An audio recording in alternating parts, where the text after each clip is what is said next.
Qu'est-ce qui est arrivé à Whitey? Whitey est mort. Oui, je sais. Je l'ai vu. Quand je suis sortie, j'ai vu du sang sur ses mains. Une fois dehors, j'ai appelé Whitey, Whitey, Whitey. Mais il n'y avait personne. Personne. J'ai appelé au secours, mais il n'y avait personne. Elle ment. Elle ment. Elle ne fait que ça. Elle sait ce qu'elle a fait. Elle s'est assurée qu'il allait mourir. Joy est la personne qui a détruit ma vie. C'est la personne qui m'a pris mon père. C'est quelqu'un de vraiment horrible.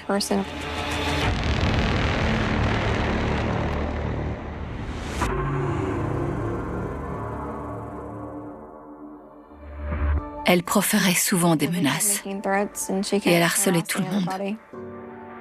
J'avais très peur qu'elle s'en prenne à moi aussi. C'est un sentiment que je ne souhaite à personne. C'est dur. Quel souvenir gardez-vous de lui? Son rire. Vous voulez faire une pause?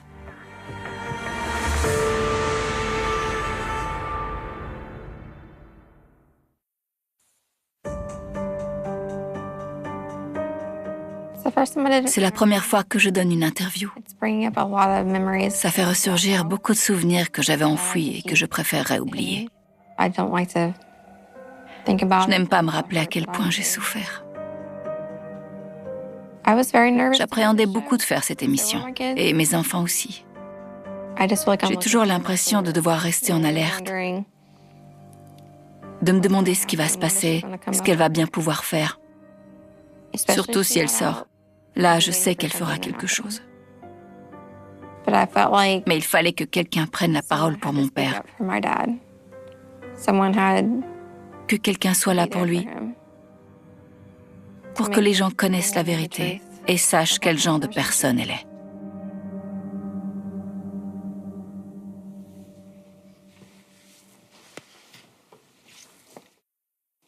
C'est mon père dans son bar. Il avait toujours le sourire. Il était joyeux, plein de vie. Je l'admirais beaucoup. Quand il était plus jeune, il avait les cheveux blancs, alors les gens l'appelaient Whitey. Il avait ouvert un bar, le Whitey's. Quand il arrivait quelque part, les gens étaient contents de le voir. Tout le monde vous le dira. Les gens l'adoraient.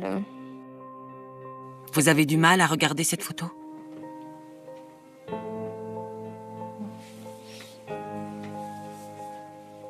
Vous regardez souvent des photos de lui? C'est trop dur.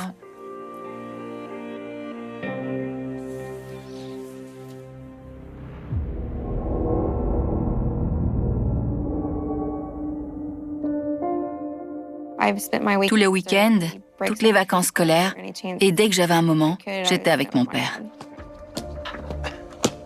Il était aussi entraîneur de basket. À toi maintenant. Il dégageait du temps pour s'entraîner avec nous. Il adorait ça. Il a toujours été très présent. Waouh, joli panier. Attends, recommence. Il me disait rarement non. Il n'aurait peut-être pas dû, mais il faisait tout pour moi. Il s'est toujours assuré que je ne manque de rien. J'avais 9 ans quand mon père m'a présenté Joy. Ils avaient l'air de bien s'entendre au début. Puis ça s'est dégradé très rapidement.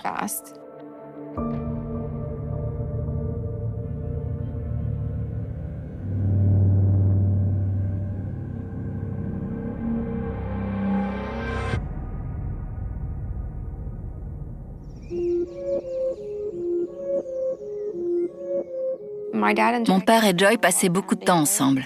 C'est allé très vite. Ils avaient l'air heureux. Ça avait l'air de bien se passer au début. Ce qui les rapprochait, c'est qu'ils tenaient tous les deux un bar. La première fois qu'elle est venue au Whitey's, elle l'a vu et elle s'est dit qu'elle l'aurait. C'est ce qu'on m'a raconté.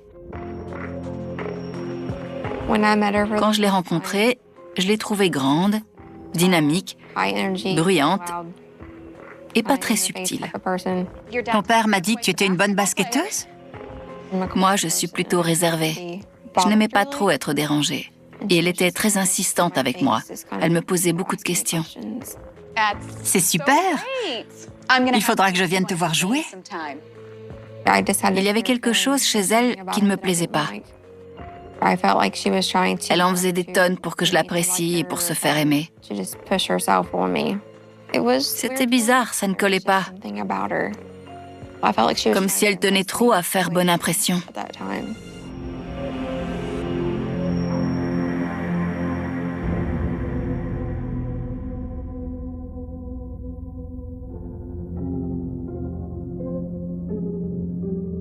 C'est Joy et mon père lors de leur croisière. Ils venaient juste de se marier. C'est l'une des plus grosses erreurs de sa vie. Tout s'est effondré après ça. Après le mariage, on a découvert une nouvelle facette de sa personnalité. Comme si elle faisait semblant depuis le début.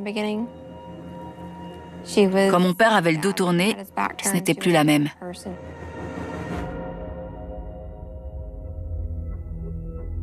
Elle voulait tout contrôler. Elle ne supportait pas qu'on soit tous les deux. Ça va être comme ça tous les week-ends? Elle ne supportait pas qu'il soit avec quelqu'un d'autre qu'elle. Je veux passer du temps avec mon mari. Il fallait qu'elle soit au centre de l'attention. Elle voulait toute l'attention pour elle. Elle voulait mon père rien que pour elle. Je sentais qu'elle ne voulait pas que je vienne toutes les semaines. Elle aurait voulu plus de liberté le week-end. On peut prendre une babysitter. C'est juste une soirée. Quand elle proposait de sortir ou d'aller au bar, il lui disait « J'ai ma fille ce week-end, on ne peut pas sortir. Je ne peux pas la laisser seule, je reste avec elle. Pas ce soir. » Ça se voyait sur son visage qu'elle était en colère. Elle ne disait plus rien. On savait qu'elle n'était pas contente. Elle ne disait plus un mot. Elle me fixait du regard avec des yeux pleins de haine. Mon père ne voyait pas cet aspect-là au début.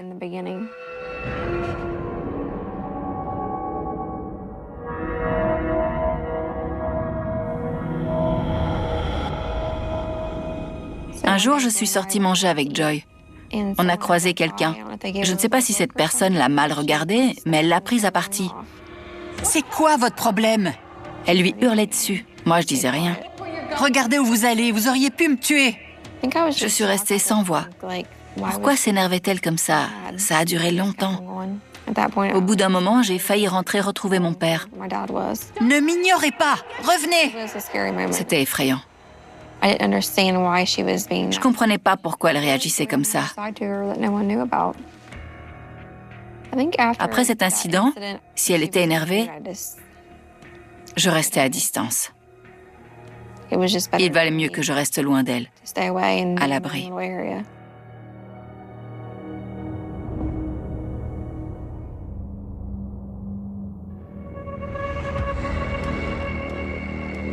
Un jour, j'étais dans le salon.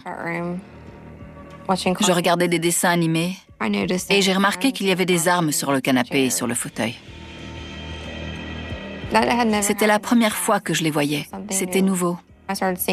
Ensuite, j'en ai vu sous les meubles, sur les tables, sur les coussins, partout.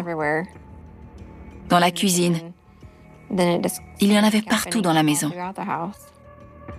Elles étaient posées par terre ou contre le mur. Ce n'était pas comme lorsque des fusils de chasse sont souclés dans une vitrine. Il y avait des pistolets et d'autres armes un peu partout. Et il y en avait plusieurs dans la chambre. Je me demandais ce que ces armes faisaient là.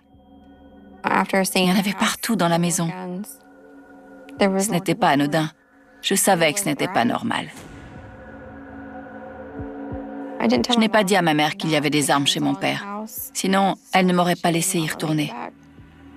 Elle aurait voulu me protéger.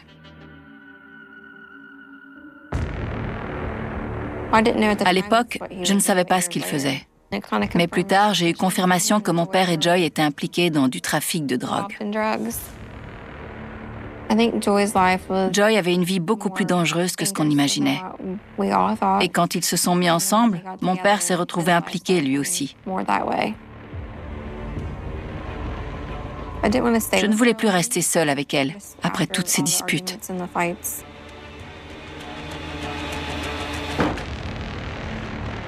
J'avais peur d'être avec elle.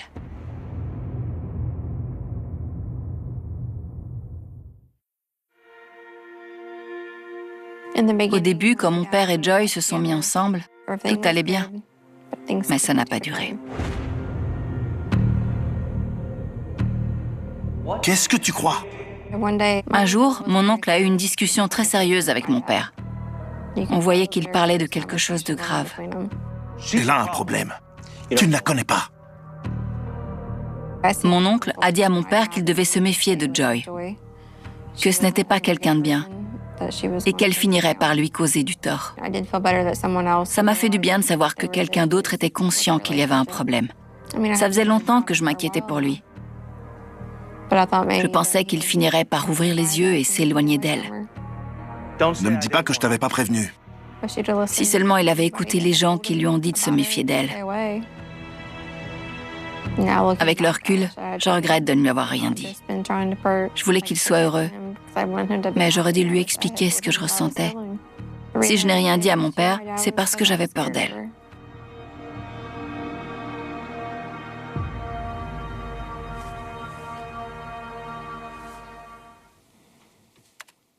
Est-ce que Whitey vous a déjà frappé devant ces gens? Oui, mais je ne veux pas en parler. Donnez-moi un exemple de ce qu'il a fait. Il était de mauvaise humeur quand il buvait. Quand il venait me chercher, par exemple, il était en colère. Il disait qu'il ne voulait pas que je sorte avec eux.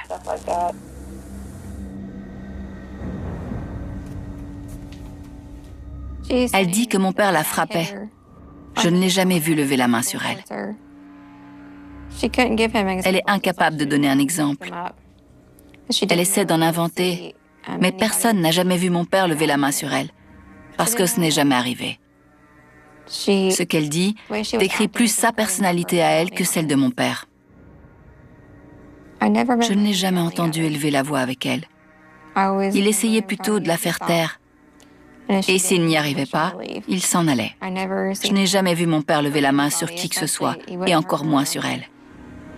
Même quand elle s'en est prise à moi, il ne l'a pas touchée. Je n'en reviens pas qu'elle lui donne le mauvais rôle. En fait, c'est elle qu'elle décrit. Tous ceux qui connaissaient mon père savent qu'il n'était pas comme ça.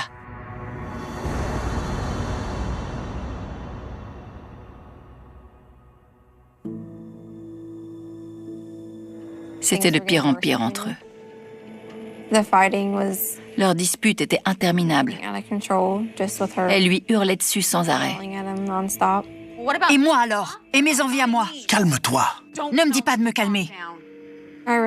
J'ai compris que ce n'était pas un environnement normal. Avec toutes ces disputes et ces manipulations, il n'y avait rien dans leur vie qui était normal. Il faut toujours que tu sois le héros. Ils ne voulaient pas que je les voie se disputer. Ils ne voulaient pas que je sache qu'ils avaient des problèmes. Pas devant elle.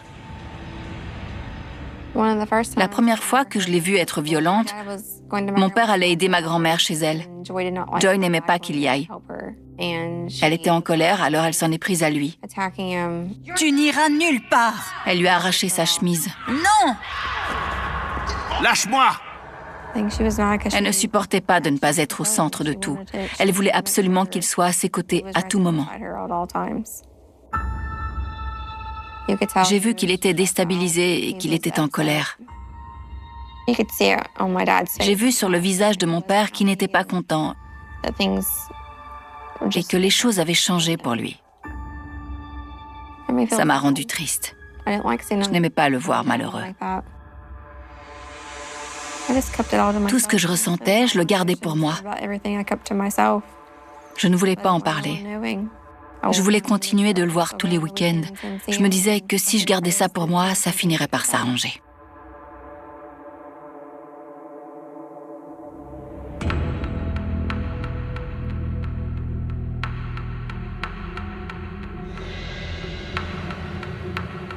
J'étais dans le salon de ma grand-mère.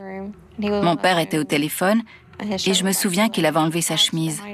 Elle n'arrêtait pas de l'appeler. Il faut que tu arrêtes. Mais elle a continué. Elle appelait sans cesse. Mon père était à bout. Arrête d'appeler. Elle n'a pas arrêté. Il essayait de la raisonner pour qu'elle arrête de crier, mais ça ne faisait qu'empirer. Au bout d'un moment, il a arrêté de répondre. Elle devait être très énervée parce que ça n'arrêtait pas de sonner, jusqu'à ce qu'il décroche le téléphone. Je n'avais jamais vu ça. Ma grand-mère non plus. Cette situation affectait ses frères, sa mère, ses amis. Elle a détruit ma famille. Je me suis souvent demandé ce que mon père lui trouvait.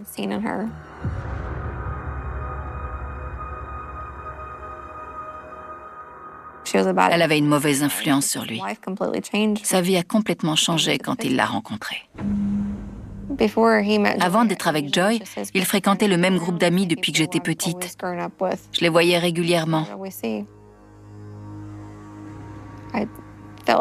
J'ai commencé à me dire que c'était peut-être plus dangereux que ce que je pensais. Quand j'ai commencé à voir les armes un peu partout et à voir des gens que je n'avais jamais vus avant, je me suis inquiétée. On n'était plus en sécurité. Les armes étaient posées par terre ou contre le mur. Il y en avait plusieurs. Je n'avais pas le droit d'aller dans la pièce du fond parce qu'il y en avait partout. Et ils en avaient toujours une près de leur lit. J'avais l'impression qu'il avait peur que quelqu'un débarque en pleine nuit pour s'en prendre à eux.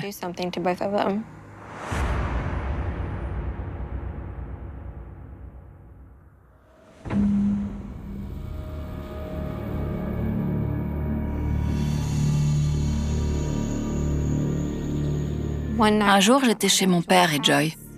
Il était tard. Quelqu'un a frappé à la porte. Je me suis réveillée à cause du vacarme au rez-de-chaussée. Il se passait quelque chose. C'était quoi ça? Je ne sais pas. J'ai descendu les escaliers et je leur ai demandé ce qui se passait. Ils m'ont dit de retourner me coucher et que ce n'était rien. Je savais qu'il y avait quelque chose, mais je ne savais pas quoi. Je suis retournée dans ma chambre et j'y suis restée. J'ai eu très peur cette nuit-là. J'étais terrifiée. J'ai compris plus tard, quand j'ai posé des questions, que quelqu'un avait frappé à la porte et que la personne était partie en les voyant arriver. Je me demande si cette personne était venue pour lui faire du mal. Peut-être qu'elle a vu qu'il n'était pas seul dans la maison, ou peut-être qu'elle a eu peur et qu'elle s'est enfuie. J'ai toujours pensé que Joy avait prévu de tuer mon père ce soir-là.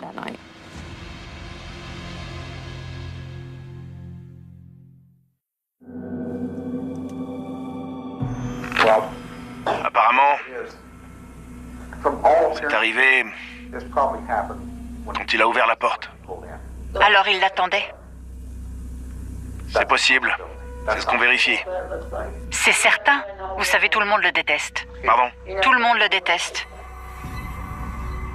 Dans cette vidéo, elle dit que tout le monde détestait mon père. C'est complètement faux. C'était l'inverse. Tout le monde l'adorait et personne ne savait pourquoi il l'avait épousé.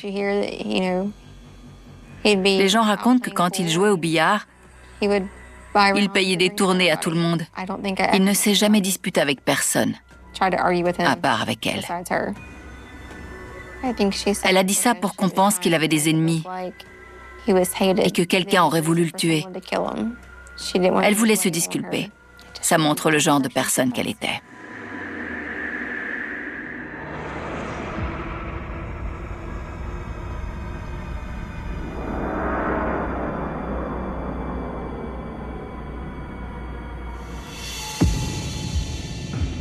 Un jour, ils se sont disputés très fort. Je ne sais pas ce qui avait déclenché cette dispute, mais je me souviens qu'elle hurlait et qu'elle avait l'air très énervée. Reviens ici! Qu'est-ce que tu fais? Elle était vraiment folle de rage. Ne pars pas quand je te parle! La voiture ne voulait pas démarrer. Quand mon père avait rouillé les portières, elle a pris un morceau de bois et elle s'est mise à frapper les vitres pour les casser. Elle tapait sur la voiture comme une folle. Ouvre cette porte! Je me suis penchée vers mon père parce que j'avais peur qu'elle casse la vitre.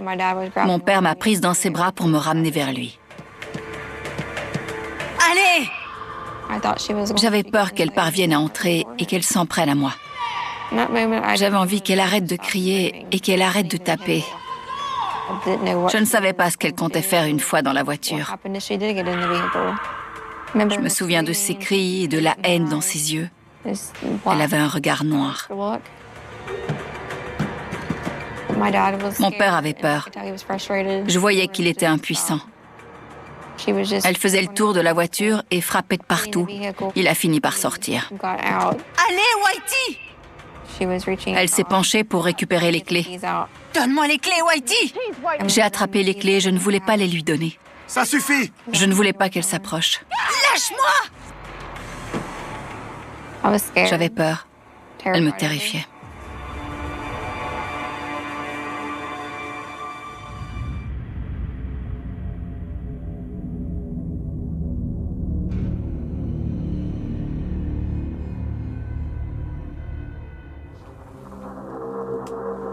Et ensuite, quand est-ce que vous avez de nouveau entendu parler de menaces? C'était à Noël. Qu'est-ce qu'elle vous a dit? Que mon père allait se faire tuer, quelque chose comme ça. C'est moi qui réponds aux enquêteurs. Je devais avoir 11 ans. Ça fait quoi d'entendre ça? C'est dur. Mais je ne me souviens pas vraiment qu'on m'ait posé cette question. J'ai l'air d'avoir peur. Ça montre l'étendue de sa folie. Elle ne se souciait que d'elle-même. S'en prendre à une enfant, lui crier dessus, ça ne lui faisait rien. Elle avait de sérieux problèmes. Je devrais avoir de beaux souvenirs de Noël avec lui, mais je n'en ai pas. Je me souviens que j'étais dans le salon de ma grand-mère et qu'elle n'arrêtait pas de le harceler au téléphone. Les menaces s'intensifiaient. Ça n'arrêtait pas. Allô? Elle m'a dit qu'elle ferait tuer mon père. Dis à ton père que c'est un homme mort. J'ai eu très peur à ce moment-là. J'étais terrifiée. J'ai raccroché. Aucun enfant ne devrait vivre ça le soir de Noël.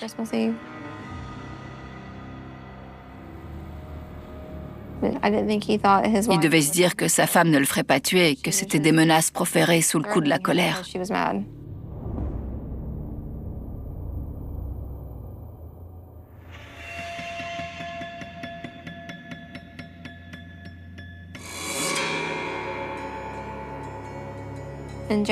En janvier 1997, ils s'entendaient bien.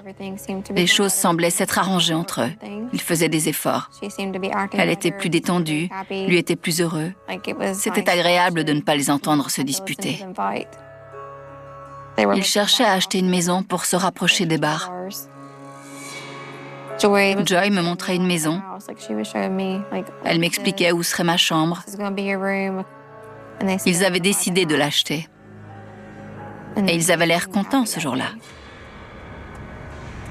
J'étais contente moi aussi.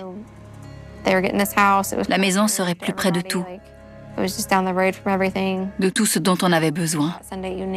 Ce dimanche soir, je lui ai dit « je t'aime, on se voit demain au basket ». Il était vraiment heureux. Il riait. Tout était normal. Avec le recul, je pense qu'elle a fait semblant ce jour-là. Tout était faux. Je crois qu'elle savait qu'il allait se passer quelque chose, que c'était pour bientôt. Mon père me disait toujours, « S'il m'arrive quelque chose, souviens-toi que je t'aime. » Je m'en souviens très bien. Je me demandais pourquoi il me disait ça. Pourquoi il avait besoin de me le dire.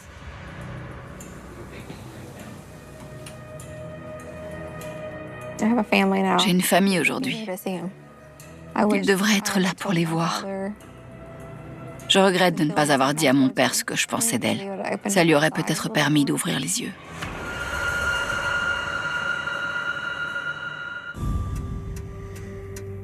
Le lendemain matin, je suis allée à l'école.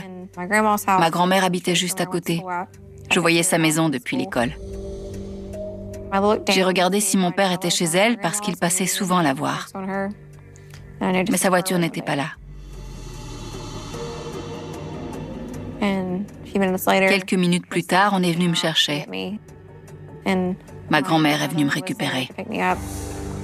J'ai vu qu'elle pleurait. Je suis désolée. Elle m'a dit qu'il avait été tué.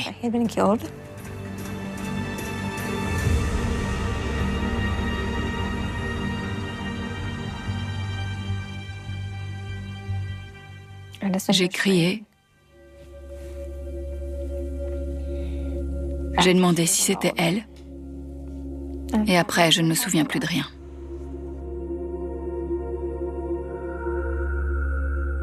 Que saviez-vous de ce qui était arrivé à votre père? Il avait été tué dans le bar de Joy. Je voulais savoir qui avait fait ça. Je voulais qu'ils arrêtent le coupable. Ils m'ont dit que c'était fait.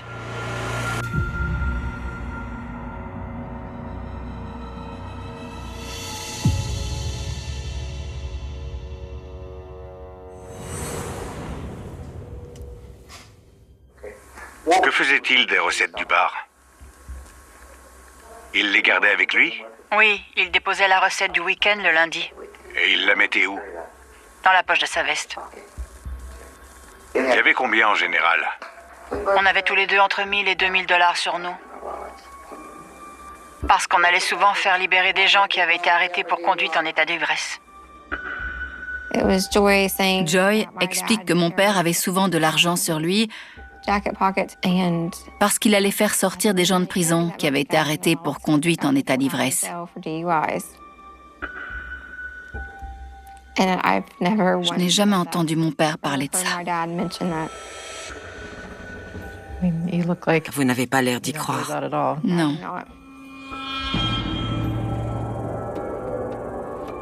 Quand ils ont arrêté Carl, il avait le portefeuille de mon père. Un portefeuille qui doit appartenir à la victime, Donald Ray Hoop. Mon père avait souvent de grosses sommes d'argent sur lui. Quand il se préparait le matin, je voyais son portefeuille sur la table. Il y avait souvent beaucoup d'argent à l'intérieur. Ils avaient souvent de l'argent sur eux parce qu'ils trempaient dans la drogue.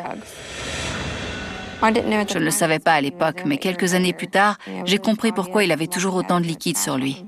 Quand j'étais plus jeune, je ne voyais pas le problème à avoir autant d'argent sur soi. Par la suite, j'ai compris que ce n'était pas normal. Je savais que ça cachait quelque chose.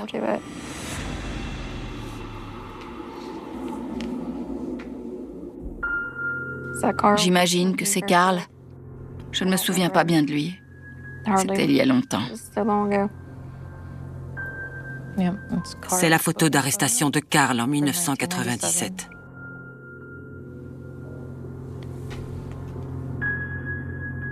Il a un sourire en coin et un air satisfait, comme s'il était content de lui.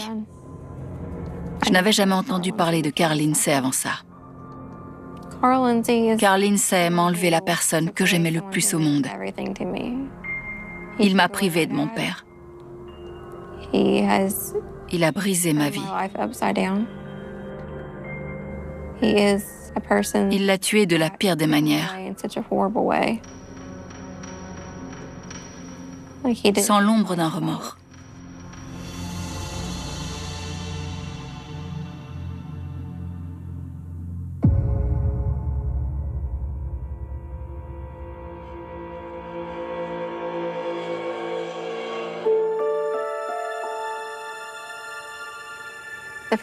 La première fois que j'ai revu Joy, c'était lors de la veillée. Je savais que quelque chose n'allait pas. Lors de la veillée funèbre de mon père, le cercueil était fermé. Personne ne pouvait le voir. Elle déambulait dans la maison funéraire et elle discutait avec tout le monde, comme si c'était la maîtresse de maison. Ce n'était pas normal. Elle rigolait aux obsèques de son mari comme si tout allait bien. Elle n'est même pas restée près du cercueil. Elle n'arrêtait pas d'aller et venir. Pendant ce temps, moi, j'étais en pleurs et je me demandais pourquoi elle avait l'air si heureuse et pourquoi elle ne pleurait pas. Je ne comprenais pas comment elle pouvait se comporter comme ça alors qu'elle venait de perdre son mari. J'étais persuadée qu'elle y était pour quelque chose. Sinon, pourquoi se serait-elle comportée comme ça lors de l'enterrement de son mari? Joy était particulièrement gentille. C'était bizarre. Pourquoi était-elle aussi gentille avec moi? Je faisais semblant d'être agréable avec Joy parce qu'elle me faisait peur. J'avais peur qu'elle s'en prenne à moi aussi. Elle devait se dire qu'en ayant l'air gentille avec moi, elle passerait pour quelqu'un de bien. Elle faisait semblant d'être gentille pour que je continue de croire qu'elle était innocente.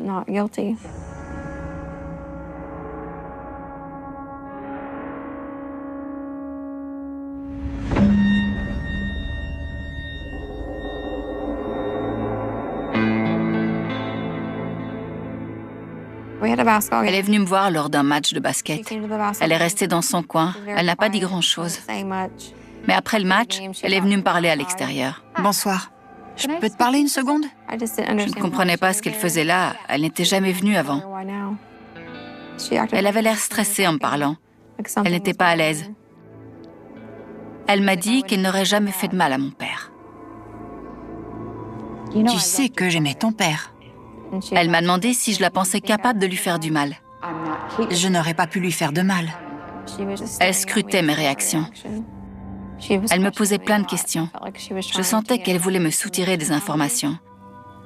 Mais je ne comprenais pas pourquoi elle voulait savoir ça. Elle a insisté sur le fait qu'elle ne lui aurait jamais rien fait de mal. D'accord? C'était un moment très tendu. Elle était très sérieuse.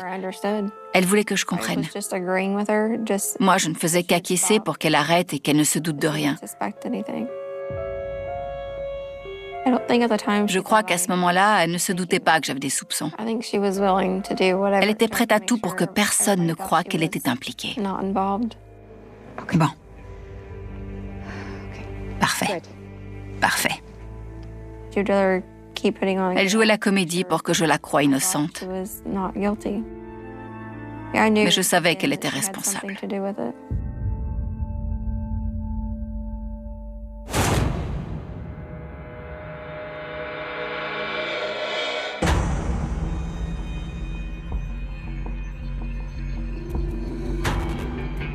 Quand j'ai appris qu'elle avait été arrêtée, je me suis sentie soulagée. J'espérais que quelque chose soit fait. J'avais besoin de savoir quelle avait été son implication et de connaître un maximum de détails pour pouvoir comprendre ce qui s'était passé ce soir-là. C'était mon père. Il n'était pas méchant avec elle. Quelle raison pouvait-elle avoir de lui faire ça?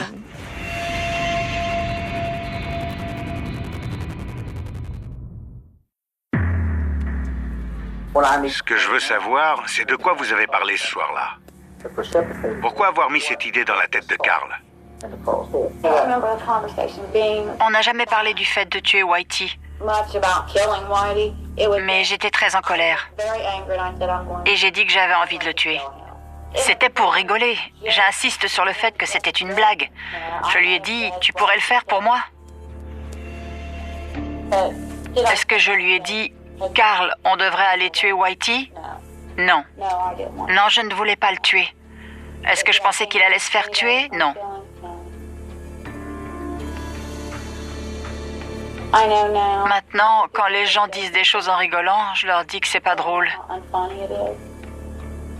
Que ça peut être mal interprété et que ça peut mal finir. C'est ce qui s'est passé avec cette discussion ce soir-là.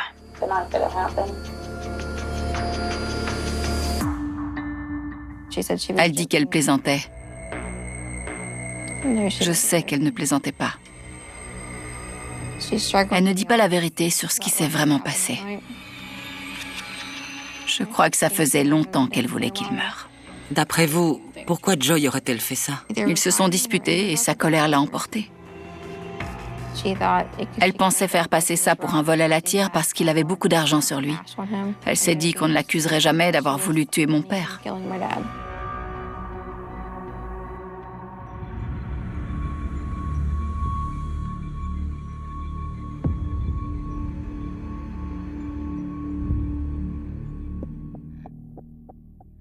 Joy a piégé à la fois mon père et Carl. Elle voulait que Carl ait une bonne raison de tuer mon père. Alors elle lui a dit qu'il avait de l'argent dans son portefeuille. Et de cette façon, elle se couvrait et ne risquait pas d'être inquiétée. La seule chose qu'elle lui a promise, c'est l'argent que mon père avait sur lui. Au cours du procès, ils ont expliqué que Joy avait appelé le bar de mon père plusieurs fois pour lui demander de venir la chercher. Ils s'étaient disputés. Elle voulait qu'il se dépêche de venir la retrouver. Mon père s'est garé devant le bar et Joy et Carl l'attendaient sur le parking. Carl m'a expliqué tout ce qui s'était passé ce soir-là. Il a tiré une première fois. Mon père est sorti, ils se sont battus. Mon père est tombé par terre. Une fois mon père à terre, l'arme s'est enrayée. Il est entré dans le bar. Quand il a passé la porte, elle était là. Elle lui a débloqué l'arme. Puis Carl est allé lui tirer dessus une deuxième fois.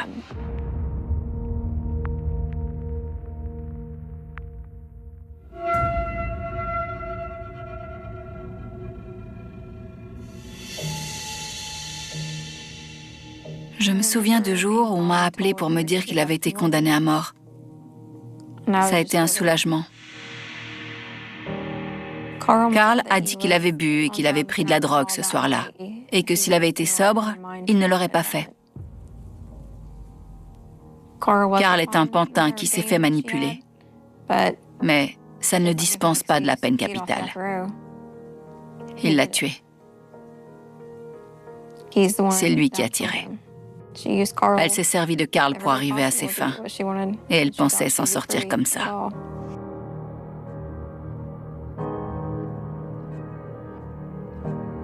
Lorsque je suis allée voir Carl, je lui ai demandé de me raconter ce qui s'était passé ce soir-là. J'avais l'impression qu'il ne me disait pas tout. Quand je lui posais des questions, il hésitait avant de me répondre. Je sentais qu'il gardait certains éléments pour lui. Et je n'ai jamais obtenu toutes les réponses que j'espérais. J'avais besoin de ces réponses pour faire mon deuil. Mais je ne les ai jamais obtenues, ni de lui, ni de Joy. Aucun d'eux ne me répondait jamais clairement. Et ils n'avaient pas exactement la même version des faits. Pour moi, elle est tout aussi responsable que lui. Parce que c'est elle qui voulait qu'il meure ce soir-là. Et sans elle, il serait encore là aujourd'hui. Je ne sais pas pourquoi Carl la protège. Je me suis toujours posé la question. C'est à cause d'elle s'il est dans le couloir de la mort. C'est elle qui est à l'origine de ce drame. Pendant le procès, on aurait dit que Carl ne ressentait aucune émotion. Il regardait droit devant lui. Et même quand il est passé à côté de nous, la famille, il n'a montré aucune émotion. Il se contentait de regarder tout droit. J'étais en colère. Je me disais qu'il aurait dû montrer quelque chose s'il était désolé. Le sentiment qui dominait chez moi et mes proches, après toutes ces années, c'est qu'on ne se remettrait jamais de la douleur qu'on a ressentie ce jour-là.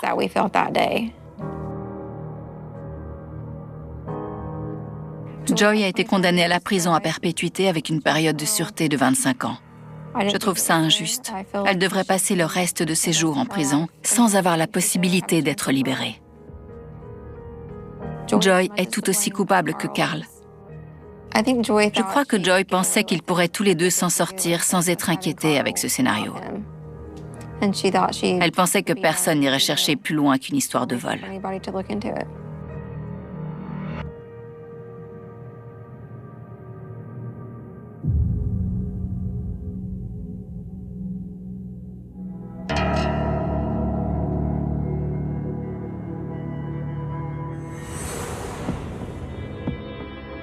Quand j'ai demandé à Joy pourquoi elle avait fait ça, elle m'a dit que ce n'était pas prémédité, qu'elle ne voulait pas qu'il meure, que la situation lui avait échappé, que ce n'était pas ce qu'elle avait prévu.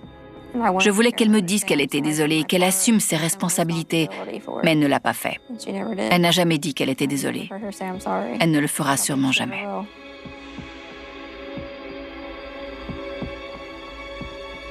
D'après vous, pourquoi a-t-elle accepté de vous voir? Elle voulait me convaincre de son innocence et de la culpabilité de Carl. Je ne croirai jamais qu'elle est innocente.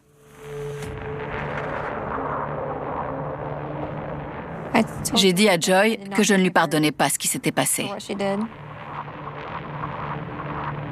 que je ne comprenais pas comment elle avait pu tuer quelqu'un qui faisait tout pour les autres, y compris pour elle, qu'elle avait détruit ma famille et qu'elle avait gâché ma vie. Quand je suis sortie de la pièce, je me suis sentie plus légère d'avoir pu lui dire ce que je ressentais. Joy et Carl m'ont tout pris. Et pas seulement à moi, mais aussi à ma famille. Mon père a raté tous les grands événements de ma vie. Il a raté tous ceux de la vie de mon frère. Il a tout raté. Il n'est même plus là quand on a juste besoin de quelqu'un à qui parler ou qu'on a envie de le voir. Je veux continuer d'honorer sa mémoire. Je veux qu'on sache qu'il n'était pas méchant avec elle, contrairement à ce qu'elle dit. C'était la personne la plus aimante qui soit. Il aidait tout le monde.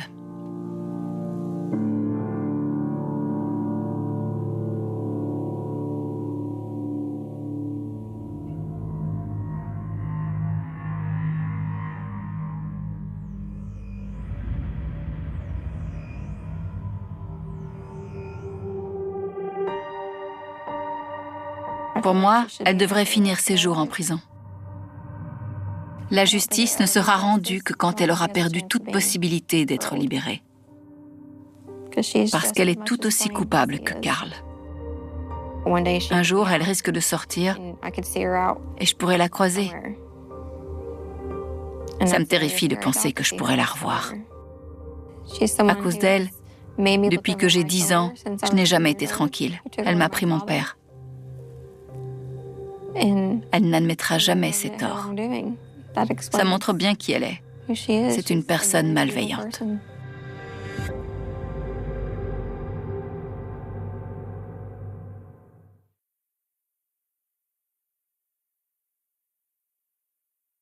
The phone rang just after midnight, a shrill, insistent sound cutting through the quiet of a small Illinois town that had already gone to sleep, and when the receiver was lifted on the other end, there was nothing at first but breathing, slow and deliberate, before a voice finally spoke a single sentence that would not be understood for another 34 years. A sentence that sounded meaningless in 1989 and deadly clear decades later. A sentence that would reopen a cold case and drag a Buried name back into the light. Illinois, late summer, 1989. The air is thick, heavy with heat that refuses to break even after sunset. Streetlight Cicadas scream from the trees. A quiet neighborhood sits in the dark, unaware that one house, just like the others, is about to become a crime scene. The front door is unlocked. There are no signs of forced entry. Inside, a television hums to itself, casting a blue glow across an empty living room. In the kitchen, a chair is slightly out of place. On the floor, near the back hallway, lies a body. The shock comes fast. Too fast. A neighbor, checking in after unanswered calls, steps inside and freezes. The scream that follows pulls the entire block out of sleep. Police arrive within minute. Red and blue lights cut through the night. Radio cracle. Flashlights sweep across walls, floors, faces. The victim is identified quickly, a local woman in her early 30s, well-known, well-liked, a familiar face at the grocery store, the post office, the elementary school where she volunteered. There is no weapon at the scene. No obvious struggle. No shatter de glace. Just silence, broken by the measured voices of officers trying to understand what they are seeing. Cause of death is violent. Précise. Personnel. The kind of violence that suggests anger, or fear, or something closer. By morning, the town is wide awake. Word spreads fast. A murder. Here. In this place where nothing est verapant. Front porches fill with whispers. Curtin twitch. People replay their last conversations with the victim, searching for something they missed. The headline hit before noon. Illinois woman found dead in home. Then the word that changes everything. Homicide. By the end of the day, another phrase joins it, heavy and ominous. Cold case in the making. Detectives move through the house inch by inch. Photographs. Measurements. Evidence bags filling slowly, methodically. Fibers. Fingerprint. A partial shoe impression near the back door. A phone message machine with a tape still inside. They rewind it. Static. Clicks. Then voices. Friends. Family. Normal life, preserved in magnetic tape. And then, at the end, something different. A call with no name. No number. Just breathing. And a sentence that makes no sense. Not yet. They canvass the neighborhood. Knock on doors. Ask the same questions again and again. Did you hear anything? See anyone unusual? A car you didn't recognize? Most answers are no. One neighbor mentions a vehicle parked briefly down the street earlier that evening. Another remembers footsteps, maybe, but can't be sure. Memory is already blurring, already unreliable. Time is the enemy, and time has just started running.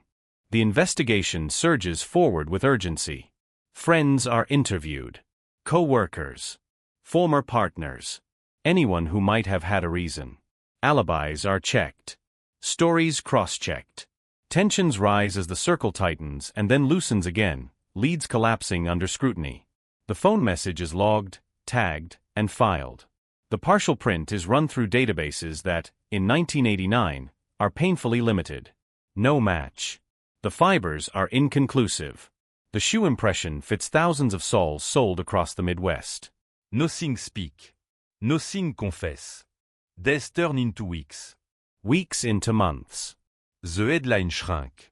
The town exhales, but never fully. Fear linger in small way. Doors are locked more carefully. Children are walked to school. Night feel different now, évier, closer. Detective refuse to let go. They chase tips that go nowhere. They interview the same people twice, 3 times, hoping time will loosen something. But the case resists. It hardens. The word unsolved creeps into internal memos. Then into public language. Then into history. Years pass. The house is sold. Painted. Lived in by someone new who does not know, or pretends not to know, what happened there. The victim's family marks birthdays without her. Holidays with an empty chair. Every knock on the door sends a small jolt of hope, quickly fading. The evidence is boxed, sealed, labeled, and pushed into a locker among hundreds of others, each one a story waiting, each one slowly gathering dust. The town changes. Stores close. New ones open. Kids grow up and leave. Some come back. The murder becomes a reference point, a story told in lowered voices to newcomers, a warning, a memory without an ending. They never caught anyone, people say. It's still a cold case. The phrase settles in, official and final sounding, as if cold means dead forever. Inside the police department, the case survives in fragments. A detective who worked it retires. Another transfers. Files are handed down, summarized, compressed. The original urgency fades, replaced by routine, by new crimes demanding attention. And yet, every so often, someone opens the box again. Reads the reports. Listen to stop. That sentence. Still in English. Still wrong. Still waiting. Then technology begins to change the rules. Databases expand. Old evidence starts to speak in new ways. Across the country, cold cases are being reopened, names pulled from obscurity by advances no one imagined in 1989. In Illinois, a younger detective, not even born when the murder happened, stumbles across the file while reorganizing storage. He listens to the tape. He pauses it, rewinds, plays it again. Something about the voice bothers him. Not what it says, but how it says it. The rhythm. The confidence. The way it assumes it will not be understood. He brings it to his supervisor. Then to another detective. They listen together, silent. The sentence is transcribed again, letter by letter. Someone suggests it might be a reference. An inside joke. A phrase only one person would recognize. The idea hangs in the air. Dangerous. Promising. The box comes out of the locker. Old witness lists are pulled.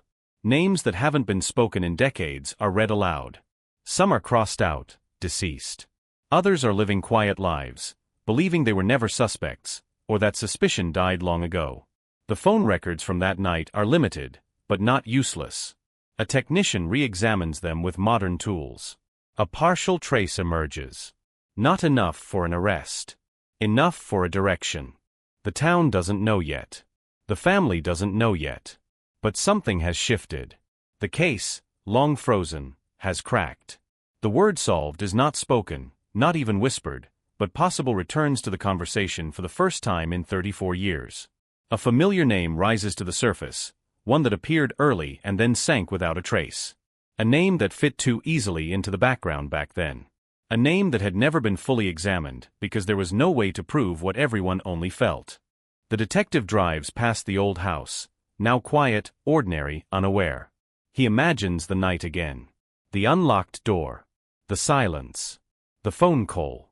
He imagines a person confident enough to leave no obvious trace, confident enough to speak into a machine and believe the message would die there. He imagines that confidence eroding, slowly, as decades pass and technology catches up. In a different part of the state, a man wakes up every morning believing he got away with it. He has a family, a job, a routine. He has told himself the story so many times it feels true. There was no proof. There was never any proof. The past stayed buried. Until now. The evidence locker closes with a metallic click. The box is no longer sealed. The tape spins once more, its sound filling a small room with a voice from another era, a voice that thought it was safe. Outside, Illinois moves on, unaware that a cold case from 1989 has begun to breathe again, that the silence is thinning, that a suspect's name, long forgotten, is about to be spoken out loud. The morning after the body was found, Illinois woke up uneasy, like a town holding its breath without knowing why, and the name of the victim began to circulate in clipped sentences, whispered across kitchen tables and spoken into telephones with cords stretched tight, because once a name replaces the word body, fear stops being abstract and starts walking beside you. The apartment where it happened was still sealed, yellow tape snapping in the cold wind, officers standing stiff with coffee going untouched in their hands, staring at a door that now felt heavier than it should have been, because inside that small space-time had collapsed, leaving behind a violence that refused to explain itself. Detectives moved through the room slowly, deliberately, as if the walls might speak if they listened hard enough, photographing every angle, every shadow, every object that looked out of place or painfully ordinary. A chair pushed back just slightly too far from the table. A glass in the sink with a faint lipstick mark. A clock stopped at a time no one could yet agree mattered. These were the fragments of a life interrupted, and already the question was spreading faster than any official statement. Who could have done this, and why here and why now? The victim's routine became the first map investigators tried to follow, tracing days backward like footprints in snow, hoping they would lead to a face instead of fading.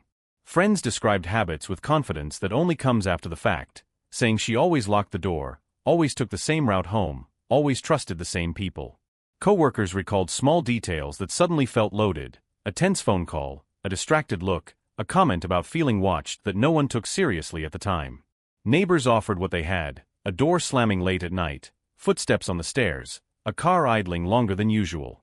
None of it lined up cleanly, but all of it fed the same growing sense that someone knew her well enough to get close, close enough to avoid a struggle, close enough to turn familiarity into a weapon.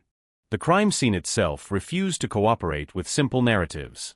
There were no signs of forced entry, no shattered locks or splintered frames, just a door that had been opened and closed like any other night.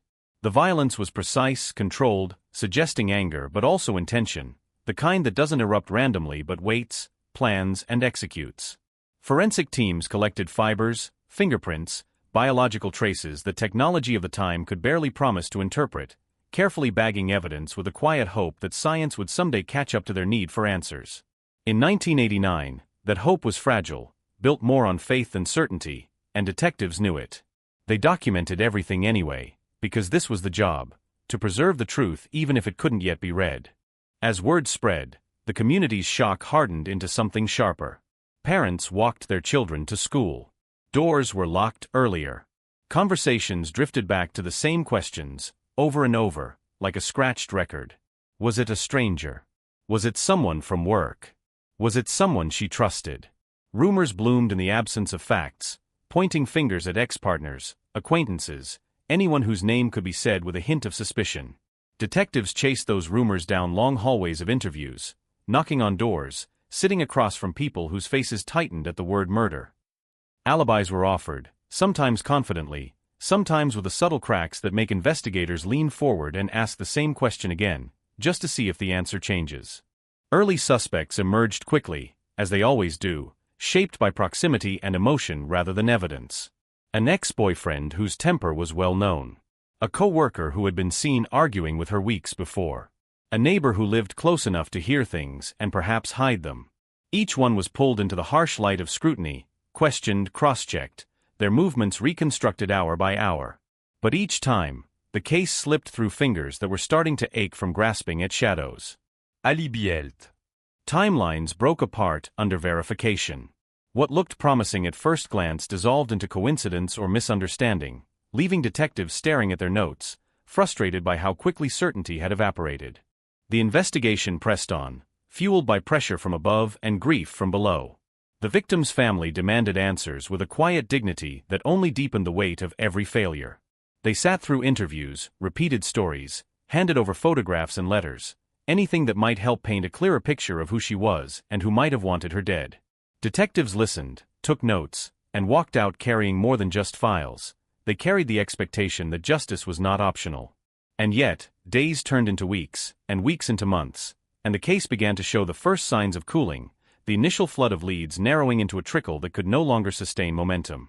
Evidence that once felt urgent settled into boxes, labeled and stored, waiting for a breakthrough that never quite arrived. The biological samples were preserved as best as possible, though no one could promise they would ever speak. Technology lagged behind the questions it was being asked to answer, and detectives knew that some truths were trapped in that gap. They revisited the scene in their minds, replayed witness statements, argued over theories late into the night, voices rising and falling as frustration bled into obsession. Was it personal or opportunistic? Planned or impulsive? Someone passing through or someone who never really left? Every theory fit some facts and contradicted others, leaving no clean line to follow. As the months dragged on, the community's attention began to shift, pulled away by new headlines, new fears, new tragedies. But for those closest to the case, time did not dull the edges, it sharpened them.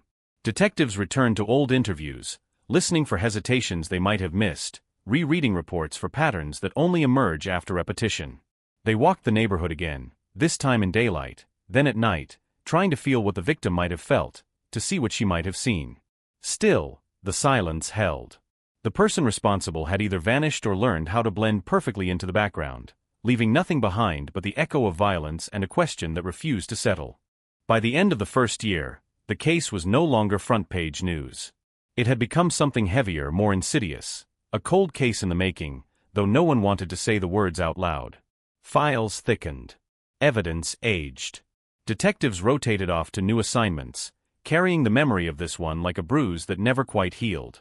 The family marked holidays with an absence that could not be filled, anniversaries that reopened wounds instead of closing them. And somewhere unknown and unnamed, the person who had done this continued living, moving through the same world, untouched by the questions that haunted everyone else. The investigation never officially stopped, but it slowed to a crawl, sustained by stubbornness rather than hope. Each new tip was evaluated, each call returned, Each rumor checked, even as the likelihood of resolution seemed to slip further into the past. The evidence locker became a kind of time capsule, holding fragments of a night that refused to stay buried, waiting for a future that might finally know how to listen. And as the years passed, the case hardened into legend, spoken of in the same breath as other unsolved crimes, a reminder that not all stories end where they should, and that some truths can remain hidden not because they are impossible to find, but because the moment to see them has not yet arrived. The rain comes down thin and cold, turning the streets of central Illinois into black glass, reflecting patrol lights that pulse red and blue against brick storefronts and darkened windows, and somewhere inside that rain-soaked grid a memory stirs that never fully went quiet, a memory that belongs to 1989, when the town still smelled like corn dust and diesel and Friday nights meant football lights cutting through the dark. When the murder first happened and nobody knew yet that it would refuse to stay buried because now, decades later, the case is no longer just a rumor or a faded headline, it is a wound reopened, and the investigation moves again, not loudly, not triumphantly, but with the careful, almost reverent steps of people who know they are walking across fragile ground. Back then, the police file grew thick fast and then stopped growing at all, stacked with witness statements that contradicted each other, timelines that never aligned, tips that burned bright and died within hours, and photographs that showed a life abruptly interrupted, frozen in grainy color, taped to corkboards in a room that smelled of old coffee and dust.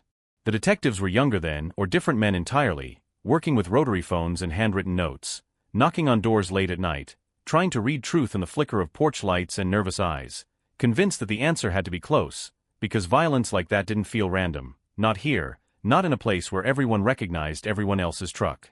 But time did what it always does. It eroded certainty. Witnesses moved away, or forgot, or learned to live with what they had seen by burying it under routine. Evidence went into boxes, boxes went onto shelves, shelves filled with other cases, and the murder slipped into that category that law enforcement hates the most, the one they rarely say out loud, the cold case, a phrase that sounds clinical but carries a quiet admission of failure. Years passed. The town changed. Stores closed. New families moved in who had never heard the story, and those who had learned to lower their voices when it came up, as if speaking too loudly might invite it back. What breaks the stillness is not a confession or a dramatic arrest but paperwork, a review mandated by policy, a cold case unit going line by line through old files with fresh eyes, scanning documents into computers, digitizing photographs, relabeling evidence bags with modern barcodes, and somewhere in that process, something small but stubborn refuses to stay insignificant. A name appears more than once where it shouldn't. A timestamp feels wrong. A piece of evidence logged but never tested sits quietly in a box marked with fading ink. It isn't a revelation yet. It's a discomfort. The kind that makes an investigator stop scrolling, lean back, and stare at the ceiling for a long moment. They start pulling threads. Not fast. Carefully. The victim's last known movements are laid out again, minute by minute, mapped onto streets that still exist but feel different now. A gas station that once had a single pump and a flickering sign is now a chain store with bright LEDs and surveillance cameras on every corner. A bar where someone claimed to have seen the victim arguing with a man no longer exists at all, replaced by a parking lot. The past doesn't fit neatly into the present, but the present has tools the past never did, and those tools start to hum. Old interviews are reread, not for what they say, but for how they say it. Hésitation. Changes in phrasing. The way certain people were eager to talk while others were strangely precise. A family friend's name surfaces again, a person who had been around the victim often enough to be invisible, close enough to be trusted, someone who had answered questions years ago and walked away uncharged, their statement filed and forgotten. Back then, there had been no physical evidence to anchor suspicion, no clear motive that could survive scrutiny, and in a small town, accusing the wrong person could tear everything apart. Now, technology changes the balance. Forensic testing that didn't exist in 1989 is routine today, and evidence once considered useless suddenly carries potential weight. A piece of fabric. A trace of biological material so small it was barely documented. The chain of custody is checked and rechecked, because time is ruthless, and any mistake could render the discovery meaningless. When the lab results come back, they don't scream guilt. They whisper possibility. A partial profile. Inconclusive, but not empty. Enough to justify going further. The detectives track down people who haven't thought about the case in decades. Some are surprised anyone still cares. Others are visibly shaken, as if the knock on the door has dragged something out from a place they worked hard to seal off. Memories surface in fragments, uncertain but emotionally charged. Someone recalls a strange phone call. Someone else remembers a car parked where it shouldn't have been. None of it is definitive, but together it forms a pattern that leans, subtly but unmistakably, in one direction. The family friend is older now, hair thinner, posture different, life shaped by years of ordinary choices. When investigators reach out, it's framed as routine, a follow-up, just a few questions to help close the file. The conversation is calm, polite. But something shifts as it goes on, a defensiveness that wasn't there before, a correction offered too quickly, a detail volunteered without being asked. The interview is recorded. Every word preserved. Every pause catalogued. No one raises their voice. No one needs to. Behind the scenes, the case accelerates. Records are subpoenaed. Old employment histories are examined. Movements that once seemed unremarkable are recontextualized. The timeline tightens, squeezing out excuses that once fit comfortably. Investigators cross-reference everything, building a structure of circumstantial evidence strong enough to support a deeper probe. This isn't about proving guilt yet. It's about seeing whether the story still stands when the pressure increases. The community begins to sense something, the way small towns always do. Rumors move faster than official statements. A patrol car seen outside a familiar house. A conversation overheard at the diner. The old name spoken again, cautiously, with disbelief. For some, it feels impossible. For others, it feels overdue. The idea that the truth might have been sitting in plain sight all along is unsettling, because it forces people to question not just one person, but an entire shared history. As investigators prepare their next steps, they're acutely aware of what's at stake. A wrong move could collapse the case. A right one could finally bring clarity to a death that has haunted this place for 34 years. The evidence is still fragile. The narrative incomplete. But the direction is clear now, and there is no turning back. The past has been invited into the present, and it isn't leaving quietly. The night before a critical meeting, one detective reviews the file again, alone in an office lit by a single desk lamp, flipping through scanned images of handwritten notes, photographs of streets that look almost identical to the ones outside the window, and statements signed by people who trusted that the system would figure it out eventually. The weight of that trust settles heavy, because tomorrow could change everything, not just for the suspect, but for the family who has lived with unanswered questions for most of their lives. Outside, the rain stops, leaving the streets slick and reflective, mirrors that hold both past and present at once, and somewhere in that quiet, the case waits, no longer frozen, no longer dormant, but not yet resolved, balanced on the edge between suspicion and proof, between memory and fact, as the Illinois 1989 cold case moves closer to an answer that has taken more than 3 decades to reach this point. The night refuses to let go, even decades later, because what happened next is the kind of detail that lodges itself in the back of a town's throat and never dissolves, the kind of moment that turns an ordinary Midwestern street into a headline that refuses to fade, because by the time investigators step back into the house for the second full forensic sweep, something feels wrong in a way that can't be measured, can't be photographed, can't be logged into an evidence report, and yet every seasoned detective in the room feels it, that quiet pressure behind the eyes, that sense that the truth has been standing in front of them for years wearing the wrong face. The house smells of old dust and stale varnish, the crime scene tape long gone, the neighbors watching from behind curtains as officers move in slow, deliberate arcs through rooms that have been scrubbed of life, because the family couldn't live here anymore, because every corner carried an echo of that night in 1989 when the phone rang and rang and rang unanswered, when a back door stood open in the cold, when a life slipped out of the town without explanation. They start with the living room again, measuring angles of entry, tracing imagined footsteps across the floor, recreating movements that no one witnessed but everyone speculated about, and it becomes immediately clear that the original investigation, rushed by pressure and fear and a need for reassurance, had settled too quickly on a story that made people comfortable. A burglary gone wrong. A stranger passing through. A faceless threat that came from outside and left no roots behind. It was easy to believe, easy to accept, because the alternative meant the danger had been close, familiar, woven into everyday routines. Now, under the harsh white glare of portable lights, the furniture looks smaller, the space tighter, and the idea of an unknown intruder moving freely through the house without being noticed begins to feel less convincing, like a theory that only works on paper, not in 3 dimensions. They move into the kitchen, where faint discolorations still mark places that were once cleaned aggressively, too aggressively, the kind of cleaning that happens when panic overtakes reason, when someone wants a mess to disappear without fully understanding what that mess represents.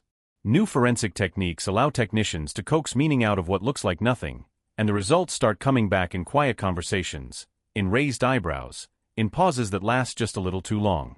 The pattern of movement doesn't align with a hurried break-in. The angles don't suggest chaos. They suggest familiarity. Someone who knew where things were.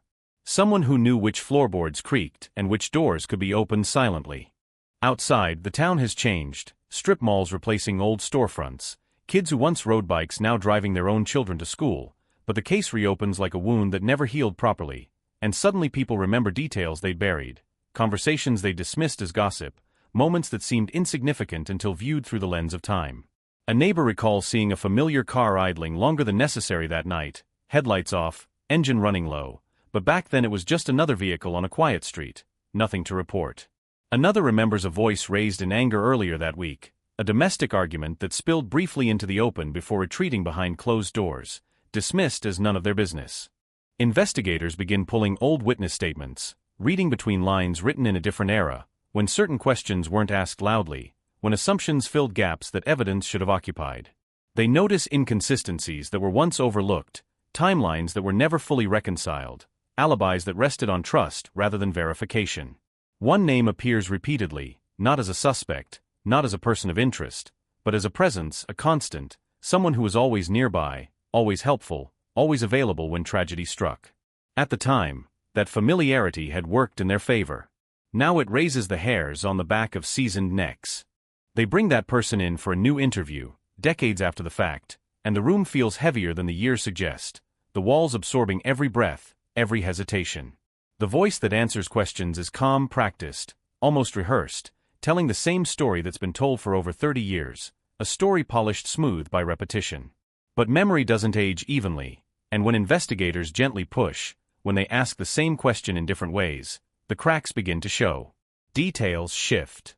Timings blur. Small contradictions emerge, the kind that might be chalked up to fading memory if they didn't align so neatly with newly uncovered evidence.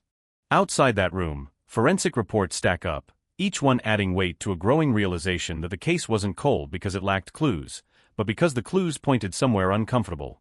A partial print, once deemed unusable, now finds a match in updated databases. Trace fibers, overlooked in an era before advanced analysis, tell a story of contact that shouldn't have happened, of proximity that can't be explained by chance. The narrative of a random crime begins to collapse under the quiet pressure of science. The town starts to feel it before anything is announced officially. Whispers ripple through diners and barbershops.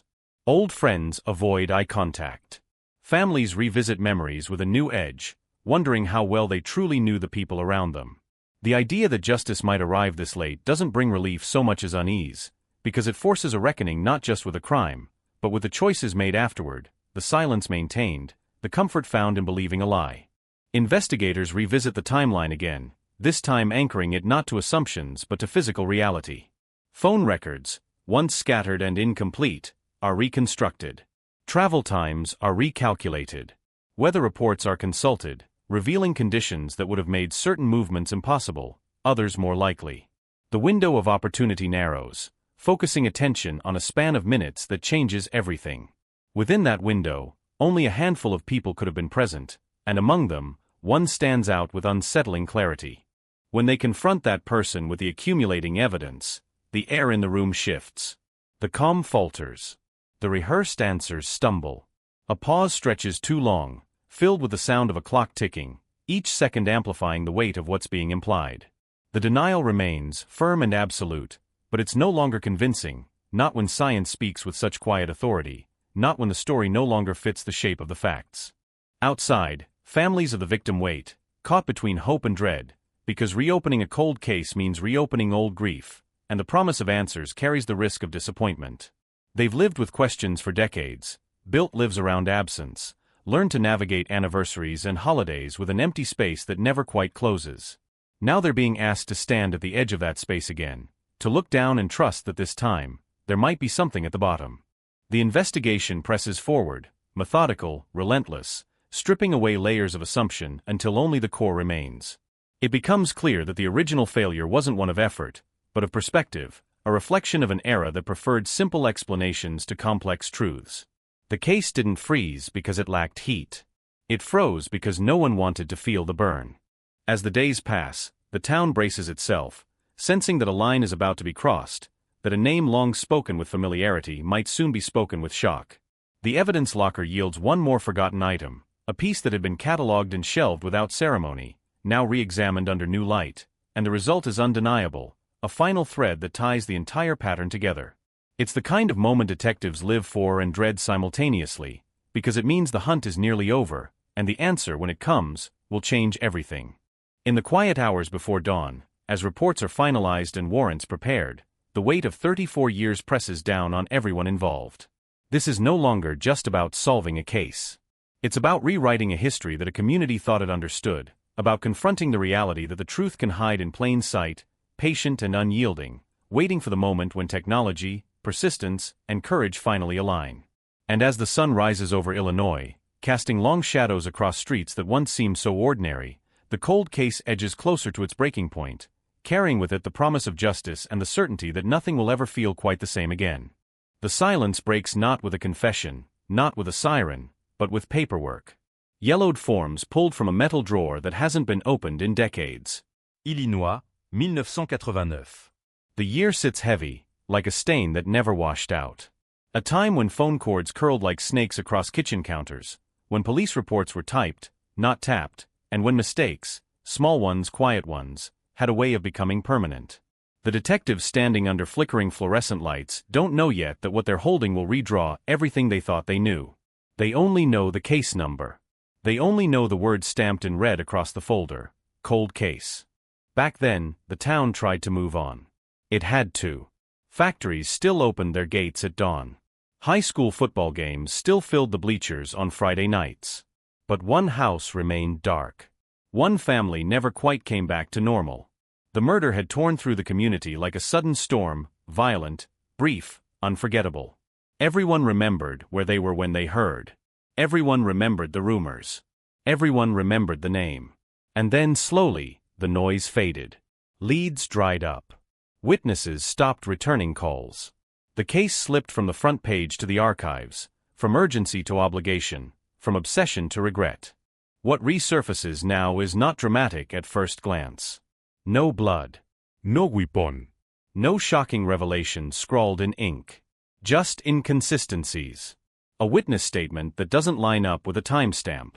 A logbook entry written out of sequence. An evidence tag that lists an item as processed, but never explains how. The kind of details that mean nothing, until suddenly they mean everything. The detectives read in silence, the room filled only with the soft rasp of paper sliding against paper. Each page adds weight. Each line tightens the knot. In 1989, investigators had worked fast. Too fast, some would later say. The pressure was enormous. A community demanding answers. A family demanding justice. Local media circling like vultures, counting the days since the body was found. Tips poured in. Names were floated. Alibis checked and rechecked. And somewhere in that chaos, a decision was made. A suspect was questioned, then quietly dismissed. Not cleared. Just set aside. The file notes are vague. Language careful. No definitive reason given. Just a sense of relief, as if everyone was grateful to move on. But now the relief feels suspicious. The detectives trace the timeline again, hour by hour, minute by minute. They reconstruct the night as if it's happening in real time. The victim leaving work. The drive home. The stretch of road where the streetlights thin out. The neighbors who heard something but couldn't quite place it. The call that came in too late. The first officer on scene, noting details that would later disappear from summaries. And there, sitting in the margins, is the name. The same name, repeated more often than memory allows. A family acquaintance. Trusted. Familiar. Someone who knew routines. Someone who wouldn't raise alarms by simply being there. In the original investigation, that familiarity was treated as comfort. Now it reads like opportunity. The detectives notice what wasn't tested. Evidence collected but never sent to a lab. Samples preserved but never analyzed. In 1989, the technology wasn't there, or at least that was the excuse. DNA testing existed, but it was expensive, slow, uncertain. Departments had to choose what was worth the effort. Many cases lost that gamble. This one among them. The box was sealed, labeled, and shelved. Decades passed. Dust accumulated. Lives changed. People aged. Some died. The case waited. When the evidence locker was reopened, no one expected miracles. Cold cases rarely deliver clean endings. More often, they deliver more questions. But as the seals were broken, something shifted. The air in the room felt heavier. The items inside were intact. Carefully preserved. Forgotten, but not destroyed. Fabric. Fingernail scrapings. A personal object that had always felt out of place. The detectives exchanged glances, unspoken agreement passing between them. This wasn't nothing. This was a second chance. The lab results didn't come back quickly. Weeks stretched into months. During that time, the detectives dug into the suspect's past. The family franc. The one who had faded into the background of the story. In 1989, he'd been cooperative. Polite. Helpful. He'd attended the funeral. Offered condolences. Provided an alibi that no one pushed too hard to verify. Now, decades later, that alibi looked thinner. Witnesses who could have confirmed it were gone. Timelines blurred. Small contradictions emerged. A shift change that didn't match. A receipt that placed him nearby, not miles away as claimed. Then the call came. The DNA profile pulled from the evidence didn't just speak, it shouted. A clear match. Not partial. Not speculative. A statistical certainty so overwhelming it left no room for doubt. The room went silent again, but this time the silence was different. Electric. Heavy with consequence. After 34 years, the case had a voice. And it was pointing directly at the man no one had wanted to look at too closely. News travels fast in small towns, even decades later. When word leaked that the cold case was being reopened, old wounds tore open. The victim's family was called in, asked to sit down, asked if they were ready to hear something they'd been waiting half a lifetime for. Shock doesn't begin to describe it. Relief collided with grief. Anger surged alongside disbelief. They'd trusted this person. Let him into their home. Shared meals. Shared holidays. And all along, the truth had been hiding in a sealed box on a shelf. The suspect was located living quietly, life reduced to routines and habits built over years of not being caught. He had a job. A family. A reputation that had survived intact. When detectives knocked on his door, the past came rushing back with brutal force. The interview room felt smaller this time. The question sharpée. The pauses longer. He denied everything at first, voice steady, eyes calm. But when confronted with the science, with the numbers, with the evidence that time could no longer protect him from, something flickered. Not remorse. Not fear. Juste calculation. The arrest sans shockwave through the community. Headlines screamed the words everyone thought they'd never read. Cold case solved. 34 years too late. Or maybe just in time. All neighbor talked again. Stories resurfaced. People replayed memories, searching for signs they'd missed. Could they have known? Should they have known? The town held its breath as the legal process ground forward, slow and relentless, forcing everyone to relive what they'd buried. Yet even with the suspect identified, questions lingered. Why had he been dismissed in 1989? Who decided the evidence wasn't worth testing? Was it incompetence, or something darker? Files suggested no conspiracy, just exhaustion. Limited resources. Human error. The quiet danger of assuming the familiar is harmless. The case became a cautionary tale, not just of violence, but of oversight. Of how easily justice can slip through the cracks when urgency fades. As the courtroom dates approached, the weight of the years pressed down on everyone involved. Witnesses struggled to remember details. Memories conflicted. Defense attorneys pointed to the time gap, arguing contamination, coincidence, bad luck. But the DNA stood firm. Science didn't forget. It waited. patient, unforgiving. and now it demanded an answer. For the victim's family, closure came in fragments. A name. À face. An explanation that still didn't explain why. No verdict could return what was taken. No sentence could erase the decades of unanswered questions. But there was something in the knowing. Something in the fact that the silence had finally been broken by truth, not rumor. In Illinois, the year 1989 is no longer just a date on a file. It's a reminder that cold cases are not dead. They are sleeping, waiting for someone to care enough to wake them, waiting for technology to catch up, waiting for the moment when forgotten evidence becomes the loudest voice in the room. And as the doors of the courtroom close, as the town exhales for the first time in years, one truth remains, echoing through every hallway and headline: time can hide a killer, but it can't save them forever. The phone lines have gone quiet now, not because the truth has been found, but because the city has learned how to live with the noise of unanswered questions. Illinois, late 1989, winter pressing its weight against brick apartments and shuttered storefronts, the kind of cold that sinks into concrete and stays there. The case file grows thicker, heavier, pages curling at the edges from too many hands flipping back and forth, searching for something they might have missed. Detectives sit under buzzing fluorescent lights, eyes red, coffee gone cold, replaying the same timeline until it no longer feels linear, only circular, looping back on itself like a bad dream that refuses to end.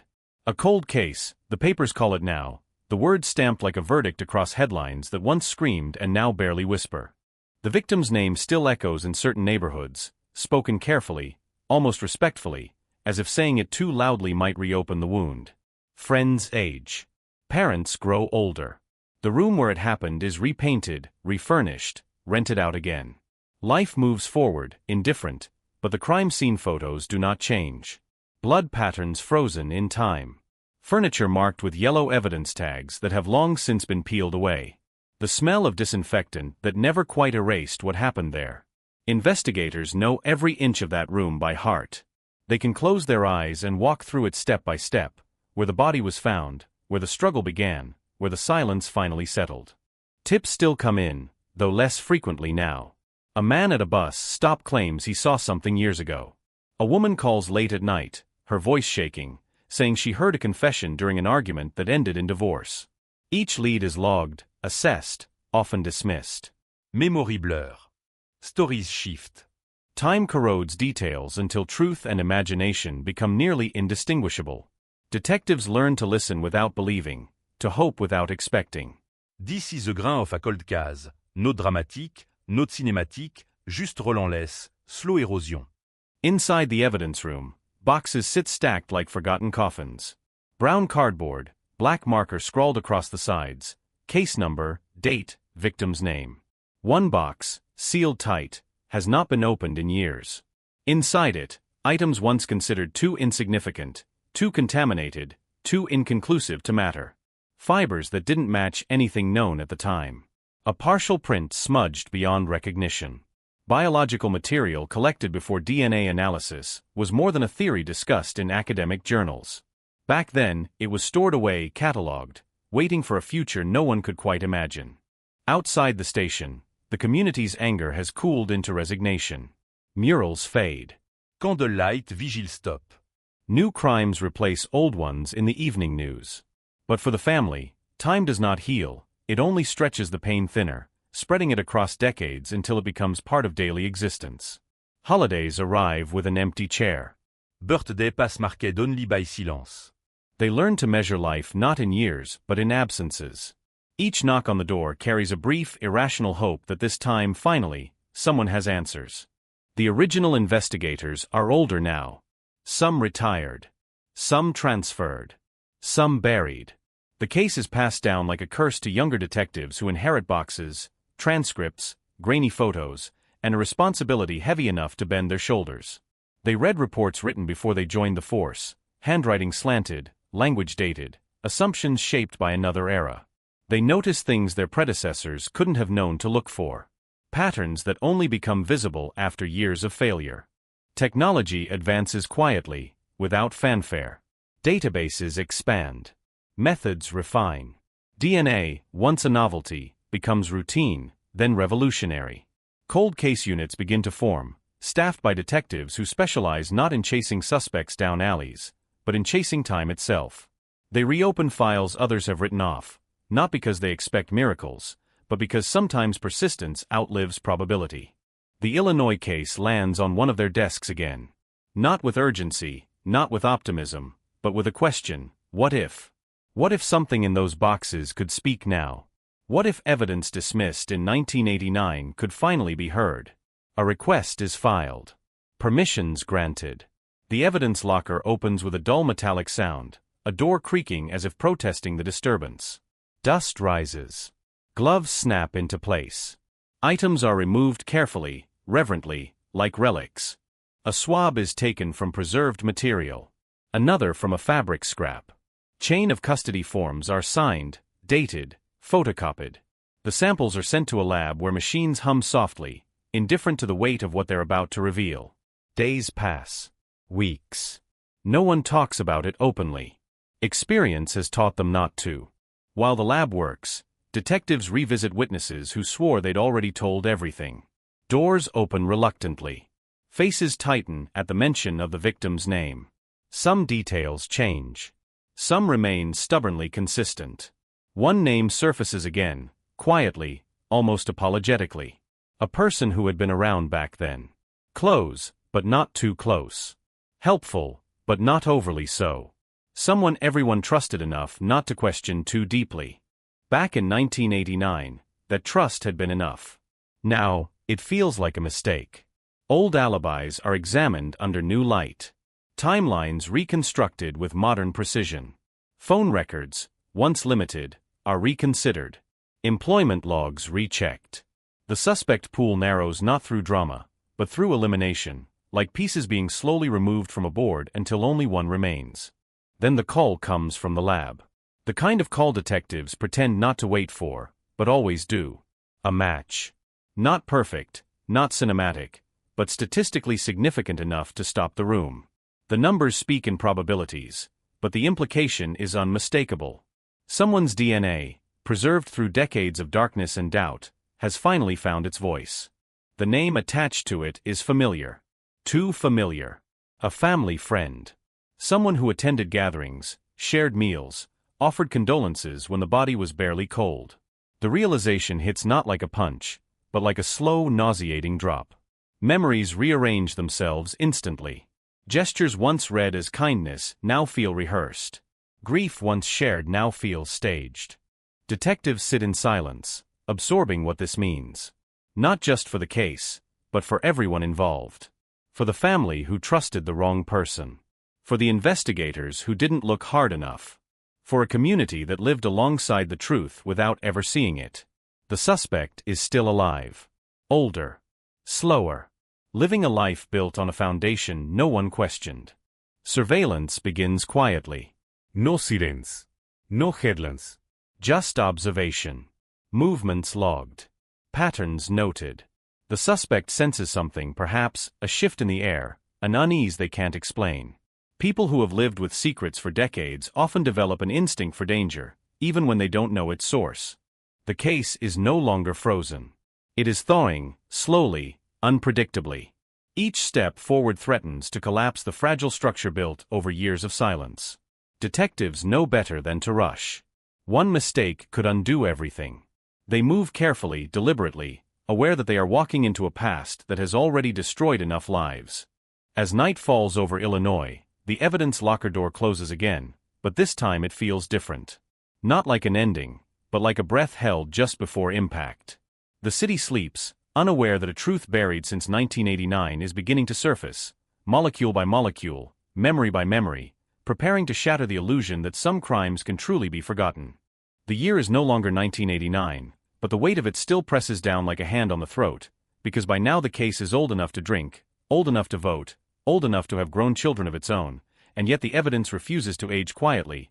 It keeps resurfacing, whispering, insisting, dragging the present backward into a past that never learned how to stay buried. And inside a windowless room in an Illinois evidence facility, fluorescent lights hum over cardboard boxes stacked like forgotten coffins, each one marked in black ink with dates that mean nothing to anyone who walks by too fast, except to the few who know that one of these boxes contains the reason a killer slept peacefully for 34 years. The box is heavier than it should be. Not because of what's inside, but because of what it represents. Gloves crackle as they're pulled tight. Tape peels away with a sound like skin tearing. The lid opens. Inside, carefully bagged, are items that once lay scattered on a bedroom floor in 1989, collected in silence, catalogued with care, then locked away when the trail went cold. A belt. A torn shirt button. A cigarette but sealed in yellowing plastic. Fibers no one could place. Back then, these things were mute. Now they feel loud. Almost impatient. The investigator does not speak. He doesn't need to. He's thinking about how many times this box was moved, how many times it was logged, how many times it sat untouched while the world outside learned new ways to read the dead. He's thinking about the victim's mother, who stopped calling after the 10th year, not because she stopped caring, but because hope is expensive and she had already paid too much. He's thinking about how cold cases don't die. They hibernate. In 1989, the murder stunned a quiet Illinois town that liked to believe it was insulated from the kind of violence that filled big city headlines. The victim was young, known, ordinary in the way that makes loss feel personal to everyone at once. She had routines. She had a favorite gas station. She waved to neighbors. When she didn't show up for work, people noticed. When police found her, the town fractured. The crime scene had been processed by the book, but the book was thin back then. Fingerprints were taken, but none matched. Witnesses were questioned, but memories blurred. Suspects surfaced and dissolved. One man stood out briefly, a name scribbled in a notebook, then crossed out when nothing stuck. He was close to the family. Trusted. The kind of person who helped carry groceries, who showed up at barbecues, who knew which doors stuck and which windows didn't quite lock. He answered questions calmly. His alibi held just enough to keep him free. And so the case slid into that dangerous place where time becomes the killer's accomplice. Now, decades later, the evidence is speaking a new language. The cigarette butt is removed from its bag and handed to a lab technician who wasn't even alive when it was collected. DNA extraction is routine now. Mundane. A process refined by thousands of solved crimes. The machinum. Data appears on a screen. A profile emerges. Not a face, not a name, just a genetic echo. When the hit comes back, it doesn't scream. It clicks. A soft confirmation tone. The profile matches a man in the system for an unrelated offense years later. A man who moved counties. Changed jobs. A man who aged quietly, who attended weddings, who buried relatives, who lived the kind of life that makes neighbors say, "I never would have guessed." His name has been sitting in old case files for decades, half forgotten, underlined once and never circled again. Detective leaning closer to the screen. No one celebrates. They've learned better. DNA is powerful, but it's not a confession. It's a door. And doors can slam shut just as fast as they open. They pull the old files. Paper crackles. Notes written by hands long retired describe interviews that now read differently. Statements that once seemed harmless now feel rehearsed. A timeline that barely held together in 1989 suddenly shows stress fractures. The suspect said he left at 9. The victim's phone rang at 9:20. The neighbor heard a car at 9:15. Back then, these were loose ends. Now they're threads. Surveillance footage doesn't exist. Cell phones are a fantasy. But there are still people alive who remember that night, and memory, when shaken, can sometimes drop what it's been holding. Detectives knock on doors they've never knocked on before. They ask questions that were never asked the right way. Some witnesses cry. Some get angry. One says nothing at all, just stares at the floor like it might open and swallow him. The suspect is brought in for questioning. He's older now. Slower. His hair is thin. His confidence is not. He smiles when he sees the interview room, like someone returning to a place he never thought he'd visit again. He denies everything. He says the evidence is wrong. He says he's being targeted because it's easy. He says 34 years is too long for the truth to matter. The detectives let him talk. They've learned silence is heavier than accusation. They slide photographs across the table. Not crime scene photos at first. Just places. Streets. Houses. A backyard fence. His jaw tightens almost imperceptibly. They show him the cigarette butt. The lab report. The DNA match. The room changes temperature. He asks for a lawyer. That's not a confession, but it's not nothing. As the legal machine grinds forward, the town starts to hear whispers. A name surfaces. The same name some people remember hearing once, long ago, before it disappeared under newer headlines. Shock ripples outward. The suspect was known, trusted, invited into homes. The idea that he may have lived among them all this time feels like a second crime. For the victim's family, time collapses.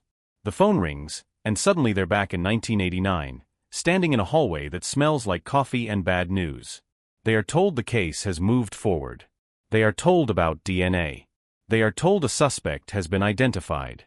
They are not told it will make the waiting hurt less. Court filings lay out the story in cold language. Genetic material recovered from the scene. A match probability so small it borders on impossible. Defense motions argue contamination, chain of custody, the unreliability of old evidence. Prosecutors respond with logs, signatures, photographs of seals intact after decades. The sealed evidence box becomes a character in the story, silent, stubborn, unimpressed by the passage of time. Reporters dig in. Headline It Like Punch. Cold case solved. Decades-old murder reopened. Suspect identified after 34 years. The town is tired of being famous for this, but it can't look away. And yet, even now, nothing feels finished. Because a solved cold case doesn't erase the years it spent unsolved. It doesn't give the victim her life back. It doesn't return the birthdays missed, the holidays that felt wrong, the empty chair that became part of the furniture. What it does is something quieter and more unsettling. It proves that the past was watching the whole time. In the evidence room, the box is closed again, but it's no longer forgotten. It's been catalogued into the present, its contents finally translated into a language the living can understand. The investigators leave the building under a gray Illinois sky, knowing that the case has crossed a line it can never uncross. Somewhere, the suspect sits alone, replaying a night he thought had faded into myth, realizing that memory isn't the only thing that remembers. Plastic remembers. Fibers remember. DNA remembers. And as the town settles into uneasy sleep, one truth hums beneath everything else, low and relentless, the kind that never stops once it starts. A cold case is never really cold, it's just waiting, patient as evidence in a box, for the moment when time finally runs out. The room is quieter now, not because the noise has faded, but because everyone has learned to hold their breath. Years of false starts have trained the detectives to distrust momentum. Yet something has shifted. A name sits on the table, no longer theoretical, no longer blurred by time, written in ink instead of pencil. The Illinois cold case that once lived in file drawers and whispered rumors is tightening, inch by inch, toward a human shape. Outside the station, winter presses its face against the glass. Inside, the air smells like old paper, burnt coffee, and the dull electricity of consequence. The evidence does not arrive with drama. It never does. It comes folded inside lab reports, time-stamped interviews, margins filled with small, precise language. A partial print re-examined under newer software aligns where it once slipped. Fibers dismissed as contamination now make sense when placed against a jacket no one thought to keep. A witness statement from 1989, shaky and inconsistent, is reread without the assumptions of that era. The voice on the page sounds different now. Less confused. More afraid. The words do not change, but their weight does. Cold case logic is not about new facts. It is about seeing old facts without the blindfold of urgency. The suspect's name surfaces quietly, carried by a chain of routine checks. He lived nearby then. He moved often after. He stayed just close enough to the margins of the investigation to feel familiar, just far enough to avoid scrutiny. In 1989, he was described as helpful, polite, the kind of neighbor who offered rides, the kind of man who smiled too easily when asked where he had been that night. Back then, the town wanted the nightmare to be a stranger. A drifter. A shadow passing through. Familiar faces felt safer. They still do. Detectives track his timeline the way archaeologists read soil layers. A job change here. A breakup there. A sudden move months after the murder, explained away as opportunity. Old addresses connect to old phone records. A bar receipt places him 2 blocks from the victim's last known location. Nothing explodes. Nothing screams. The picture sharpens slowly, like an image coming into focus through fog. Each confirmation adds pressure. Each contradiction tightens the circle. They knock on doors that haven't been opened to police in decades. Former coworkers, ex-partners, friends who drifted away. Some remember him vividly. Others remember the feeling he left behind. A discomfort they couldn't name. A temper that surfaced without warning. A story he told too often, as if rehearsed. People are older now. Their loyalties have softened. Regret makes them braver. The interviews stretch late into the night, voices cracking as memories return with the force of a delayed echo. One woman pauses before answering a question she has been asked before, long ago. She remembers the night differently now. Not because the facts changed, but because she understands fear better. She describes a call that came too late. A request she didn't take seriously. The detectives do not interrupt. They know this moment matters. Cold cases live and die in these pauses, in the space between what was said and what was meant. The suspect agrees to speak. He walks into the interview room with the confidence of someone who believes time has protected him. His hair is thinner. His hands shake slightly. He smiles anyway. The questions begin softly, circling familiar ground. Where were you living then? Who did you know? Do you remember the victim? He answers smoothly. He has had years to practice. But practice leaves grooves, and grooves can be traced. When the timeline tightens, his posture changes. When a detail is challenged, his voice sharpens. He laughs once, too loudly. The room does not laugh back. They present evidence carefully, not as an accusation but as an invitation to explain. The reanalyzed print. The fibers. The witness who remembered more than she thought. He watches their faces instead of the documents. He is calculating, not reading. That is the tell. When the conversation turns to the sealed evidence box, reopened after 34 years, the air shifts again. His smile falters. He asks how they found it. He does not ask what it contains. Another tell. Outside, the community senses movement before it understands it. Old headlines resurface online. The victim's name trends locally, then spreads. People who were children in 1989 read about the crime as adults, stunned by how close it was to their own lives. Parents remember locking doors earlier than usual. Teachers remember counseling sessions that followed. The case was never solved, but it was never forgotten. It lived under the town's skin, an itch no one could scratch. The victim's family is called in. They sit across from detectives who look different than the ones they met decades ago, but sound the same. Careful. Measured. Apologetic without saying sorry. The family listens as the pieces are laid out, not as promises but as progress. The name is spoken aloud for the first time in this context. A family friend. A familiar presence from the past. The shock lands unevenly, like a wave hitting stone. Anger follows grief. Then something quieter. Relief, edged with betrayal. Legal hurdles loom. Time has eroded more than memories. Some evidence is gone. Some witnesses are dead. The prosecution builds its case methodically, aware that the defense will lean heavily on delay. Why now? Why not then? The answer is simple and unsatisfying. Because now the truth has less to hide behind. Because technology listens better. Because people are finally ready to speak. The arrest does not come with sirens. It comes early quietly, in a parking lot outside a grocery store. The suspect does not resist. He looks smaller than he did in the interview room. Cameras capture the moment anyway. The headline writes itself. Illinois 1989 cold case solved. Suspect identified after 34 years. The words travel fast, but understanding lags behind. Solved does not mean healed. Identified does not mean explained. In court, the past is reconstructed with clinical precision. Photos projected onto screens. Diagrams drawn cleanly over old maps. The defense pokes at gaps, at faded memories, at the arrogance of certainty after so much time. The prosecution does not flinch. They let the evidence speak in its new, clearer voice. When the sealed box is opened on the record, the room holds its breath again. The contents are ordinary. A piece of clothing.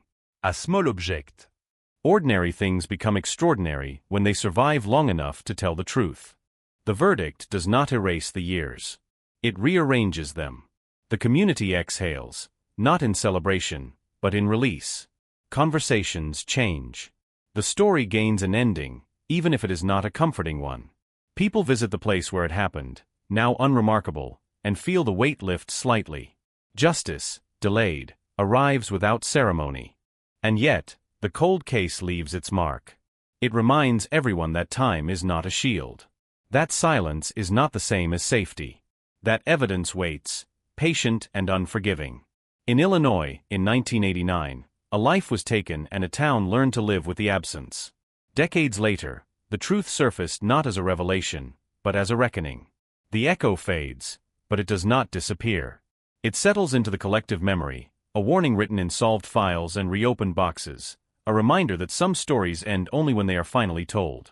The room where the cold case unit now works is quieter than the old squad rooms ever were, quieter than the precinct was in 1989, quieter even than the victim street after midnight, and in that quiet the weight of 34 years presses down on every document spread across the table, every photograph curled at the edges, every cassette tape digitized and scrubbed of hiss but still carrying the tremor of voices that never imagined they would be heard again, and the investigation no longer.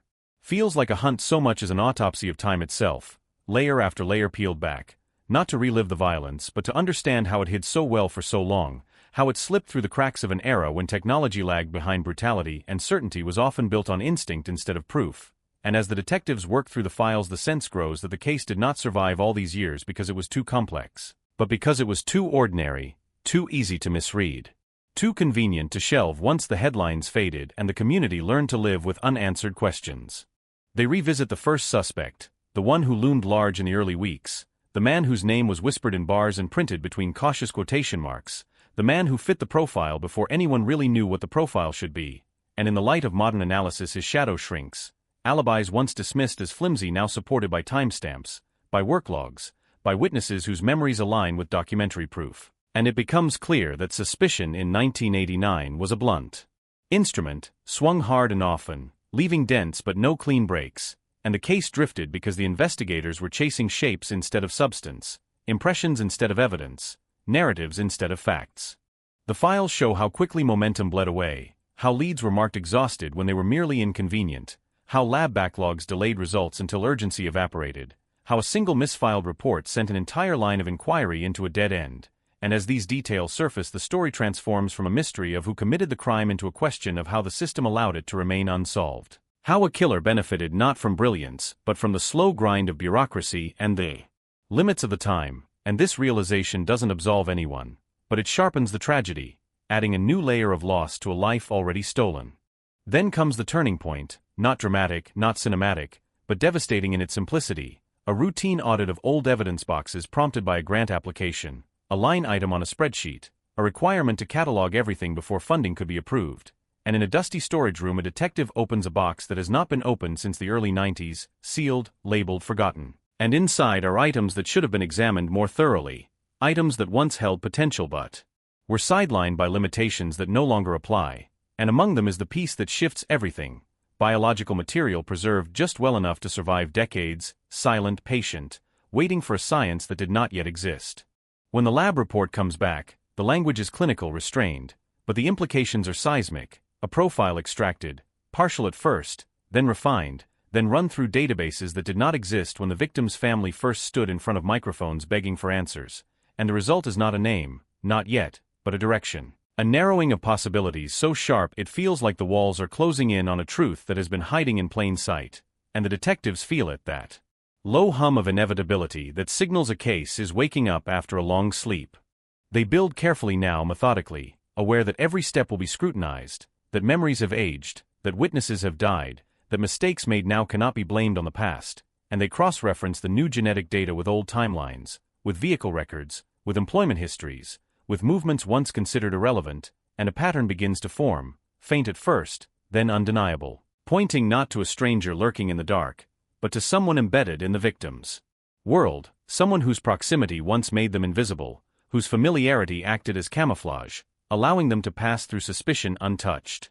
The name emerges slowly, reluctantly, spoken first in private, then written in reports with careful phrasing, a person known to the family, trusted, present in the margins of the original investigation but never centered, and as this realization sinks in, the emotional temperature of the case changes, the shock no longer abstract but deeply personal, because betrayal cuts deeper than randomness, and the idea that the answer was always nearby, smiling, offering condolences, sharing memories, becomes almost unbearable. Detectives revisit old interviews with this new lens, hearing pauses that once seemed insignificant now heavy with meaning, noticing deflections, rehearsed phrases, an eagerness to help that borders on performance, and while none of it proves guilt on its own, together it forms a mosaic that aligns disturbingly well with the forensic evidence, and the case, once a scatter of unrelated fragments, now feels coherent, grimly logical, as if the truth has been patiently arranging itself while everyone else looked away. They approach the family with caution, knowing that reopening the wound will hurt, knowing that revealing a suspect so close to home will shatter whatever fragile peace they have built, and the conversation is quiet, raw, marked by disbelief and a slow dawning horror, because solving a cold case does not restore what was lost, it only changes the shape of the grief, replacing the ache of not knowing with the sharper pain of knowing too much. And the family's reaction becomes another burden the detectives carry, a reminder that justice, even delayed, is never gentle. As the investigation tightens, the suspect's life is laid bare, decades examined through the lens of a crime they believed buried, and there are no dramatic confessions, no sudden collapses under pressure, just a steady accumulation of facts, of inconsistencies, of evidence that refuses to be ignored, and when the arrest finally comes it is quiet, almost mundane, a door opened, hands placed behind a back, a name read aloud. And yet the impact reverberates far beyond that moment, through a community that long ago stopped expecting answers, through a system forced to confront its own failures, through a family standing at the intersection of relief and renewed grief. The case is called solved in headlines, but inside the narrative is more complicated, because resolution does not erase time, it does not rewind choices or undo damage, it only illuminates what was hidden, and as the detectives close their files they understand that this story is not just about a murder in 1989, it is about the cost of waiting, the price of imperfection, the fragile hope that even after decades, truth can still surface, not because it was loud, but because it was preserved. Patiently, in a box no one thought to open, waiting for a moment when the past and the present would finally collide, and in that collision the silence would finally break. The room where the boxes were opened smelled like dust and copier toner, a narrow evidence archive tucked beneath a courthouse stairwell, the kind of place where time doesn't move forward so much as it piles up, year after year, file after file, and when the seal finally cracked on the last container marked 1989, the sound was small, almost polite, a soft tear of paper tape, but the impact was anything but, because what lay inside was not just evidence, it was a frozen moment, a version of the truth that had been waiting longer than some of the detectives now standing there had been alive, and the air shifted as gloved hands lifted envelopes, logs, cassette tapes, a manila folder stamped with a name everyone in the room already knew, the victim's name, spoken so often it had lost its edges, until now. 34 years earlier, Illinois had been bracing for winter when the crime shattered the routine of a quiet town, a body discovered under circumstances that didn't make sense then and still didn't make sense decades later, the kind of murder that doesn't explode but seeps, infects, lingers, one that turns neighbors into witnesses and witnesses into suspects and suspects into shadows. And for years the file had been thick with maybes and almosts, with tips that went nowhere and interviews that circled back on themselves, the investigation grinding forward until it didn't, until the case slid into that bureaucratic purgatory where hope is catalogued and then forgotten. Now the boxes were open, and the past was breathing again, every document a pulse, every photograph a stare from another time, and among them was a report that had never been digitized, a lab note typed on yellowing paper, misfiled, overlooked, its significance invisible in an era before databases and DNA indices could talk to each other, before science learned how to make the dead speak in clearer sentences. And as the detective read it, slowly, carefully, the words rearranged the timeline. Everyone thought they understood, not by adding something new, but by revealing what had always been there, ignored. The report described a trace sample, small enough to dismiss in 1989, inconclusive by the standards of the day, collected from beneath the victim's fingernails, logged, tested, archived, and then buried beneath more urgent cases, and as the detective traced the line of the text, the room seemed to tighten, because that sample was now exactly the kind of thing modern forensic science could resurrect, amplify, compare. turn into a name, and the realization moved through the room without anyone speaking, a shared understanding that the case wasn't cold anymore, it was waking up. When the lab received the sample weeks later, technicians treated it like a relic, fragile, degraded, one mistake away from being lost forever, and as machines hummed and numbers flickered across screens, the past began to translate itself into data points, into alleles and markers that didn't care about alibis or rumors or who had been liked or disliked in town, and when the profile finally stabilized, when the sequence locked into place, it was run through systems that hadn't existed when the murder happened, databases built on decades of other crimes, other mistakes, other truths uncovered too late. The match didn't come back immediately, and for a moment the familiar frustration threatened to return, that old sense of almost, but then the secondary search lit up, a partial hit, not a conviction but a connection, a familial thread linking the unknown profile to someone already in the system, someone whose name sat in a different file, a different year, a different crime, and suddenly the investigation wasn't guessing anymore. It was following a trail written in biology. Detectives rebuilt the timeline from the ground up, stripping away assumptions that had calcified over decades, replaying the final hours of the victim's life with fresh eyes, noticing gaps that had once seemed insignificant, re-interviewing witnesses who were now elderly, voices thinner but memories sharper than expected, and again, one name surfaced, not loudly, not dramatically, but persistently. A man who had been adjacent to the case since the beginning, close enough to be questioned, distant enough to be cleared, a name that had never quite left the margins of the file. In 1989, he had been just another figure in the background, someone with access, with opportunity, but also with a story that fit well enough to move on from, and for years that story had been accepted, not because it was perfect, but because there was nothing concrete to contradict it, until now, until science dragged a contradiction into the light and refused to let it go. When investigators knocked on his door more than 3 decades later, the man who answered was older, slower, wrapped in the invisibility of time, and for a moment the weight of the years seemed to protect him, the assumption that whatever he had done or not done was too old to matter now, but the questions cut through that illusion quickly, precise, informed, anchored in details no one should have known unless they had been there, and as the interviews stretched on, cracks appeared, small inconsistencies that multiplied under pressure, the kind that don't prove guilt on their own but align perfectly when viewed from the right angle. The arrest didn't come with flashing lights or a crowd, just paperwork, handcuffs, a quiet ride to a station that had been renovated twice since the murder, and yet the impact rippled outward instantly, news alerts lighting up phones across the town, headlines resurrecting a name that had haunted conversations for years, Illinois 1989 cold case solved, suspect identified after 34 years. Words that felt surreal even as they were read, because solved didn't mean healed, and identified didn't mean understood. For the victim's family, the call came late in the day, a detective's voice careful, practiced, heavy with the knowledge that no phrasing could soften what was being delivered, and as they listened, decades collapsed into a single moment, grief reopening alongside a cautious, fragile sense of validation, the confirmation that they hadn't imagined the wrongness of it all, that the unease they had carried wasn't paranoia but intuition. And yet even as relief flickered, it was tempered by the realization that justice delayed does not arrive whole. In court, the evidence spoke with a confidence it had never had before, DNA charts projected on screens, expert testimony translating science into certainty, the misfiled report finally taking its place at the center of the narrative, and as jurors watched, the story rearranged itself again, not as rumor or theory, but as a sequence of events anchored in proof, and the defendant sat silent. The weight of years pressing down, every missed chance, every ordinary day lived in the shadow of an act that had never truly stayed buried. Outside, the town reacted in fragments, shock braided with grim satisfaction, conversations reigniting in diners and living rooms, people recalibrating their memories, re-examining old interactions with the knowledge they carried now, the unsettling awareness that someone capable of that violence had moved among them for decades, aging alongside everyone else, untouched by consequences until the past finally caught up.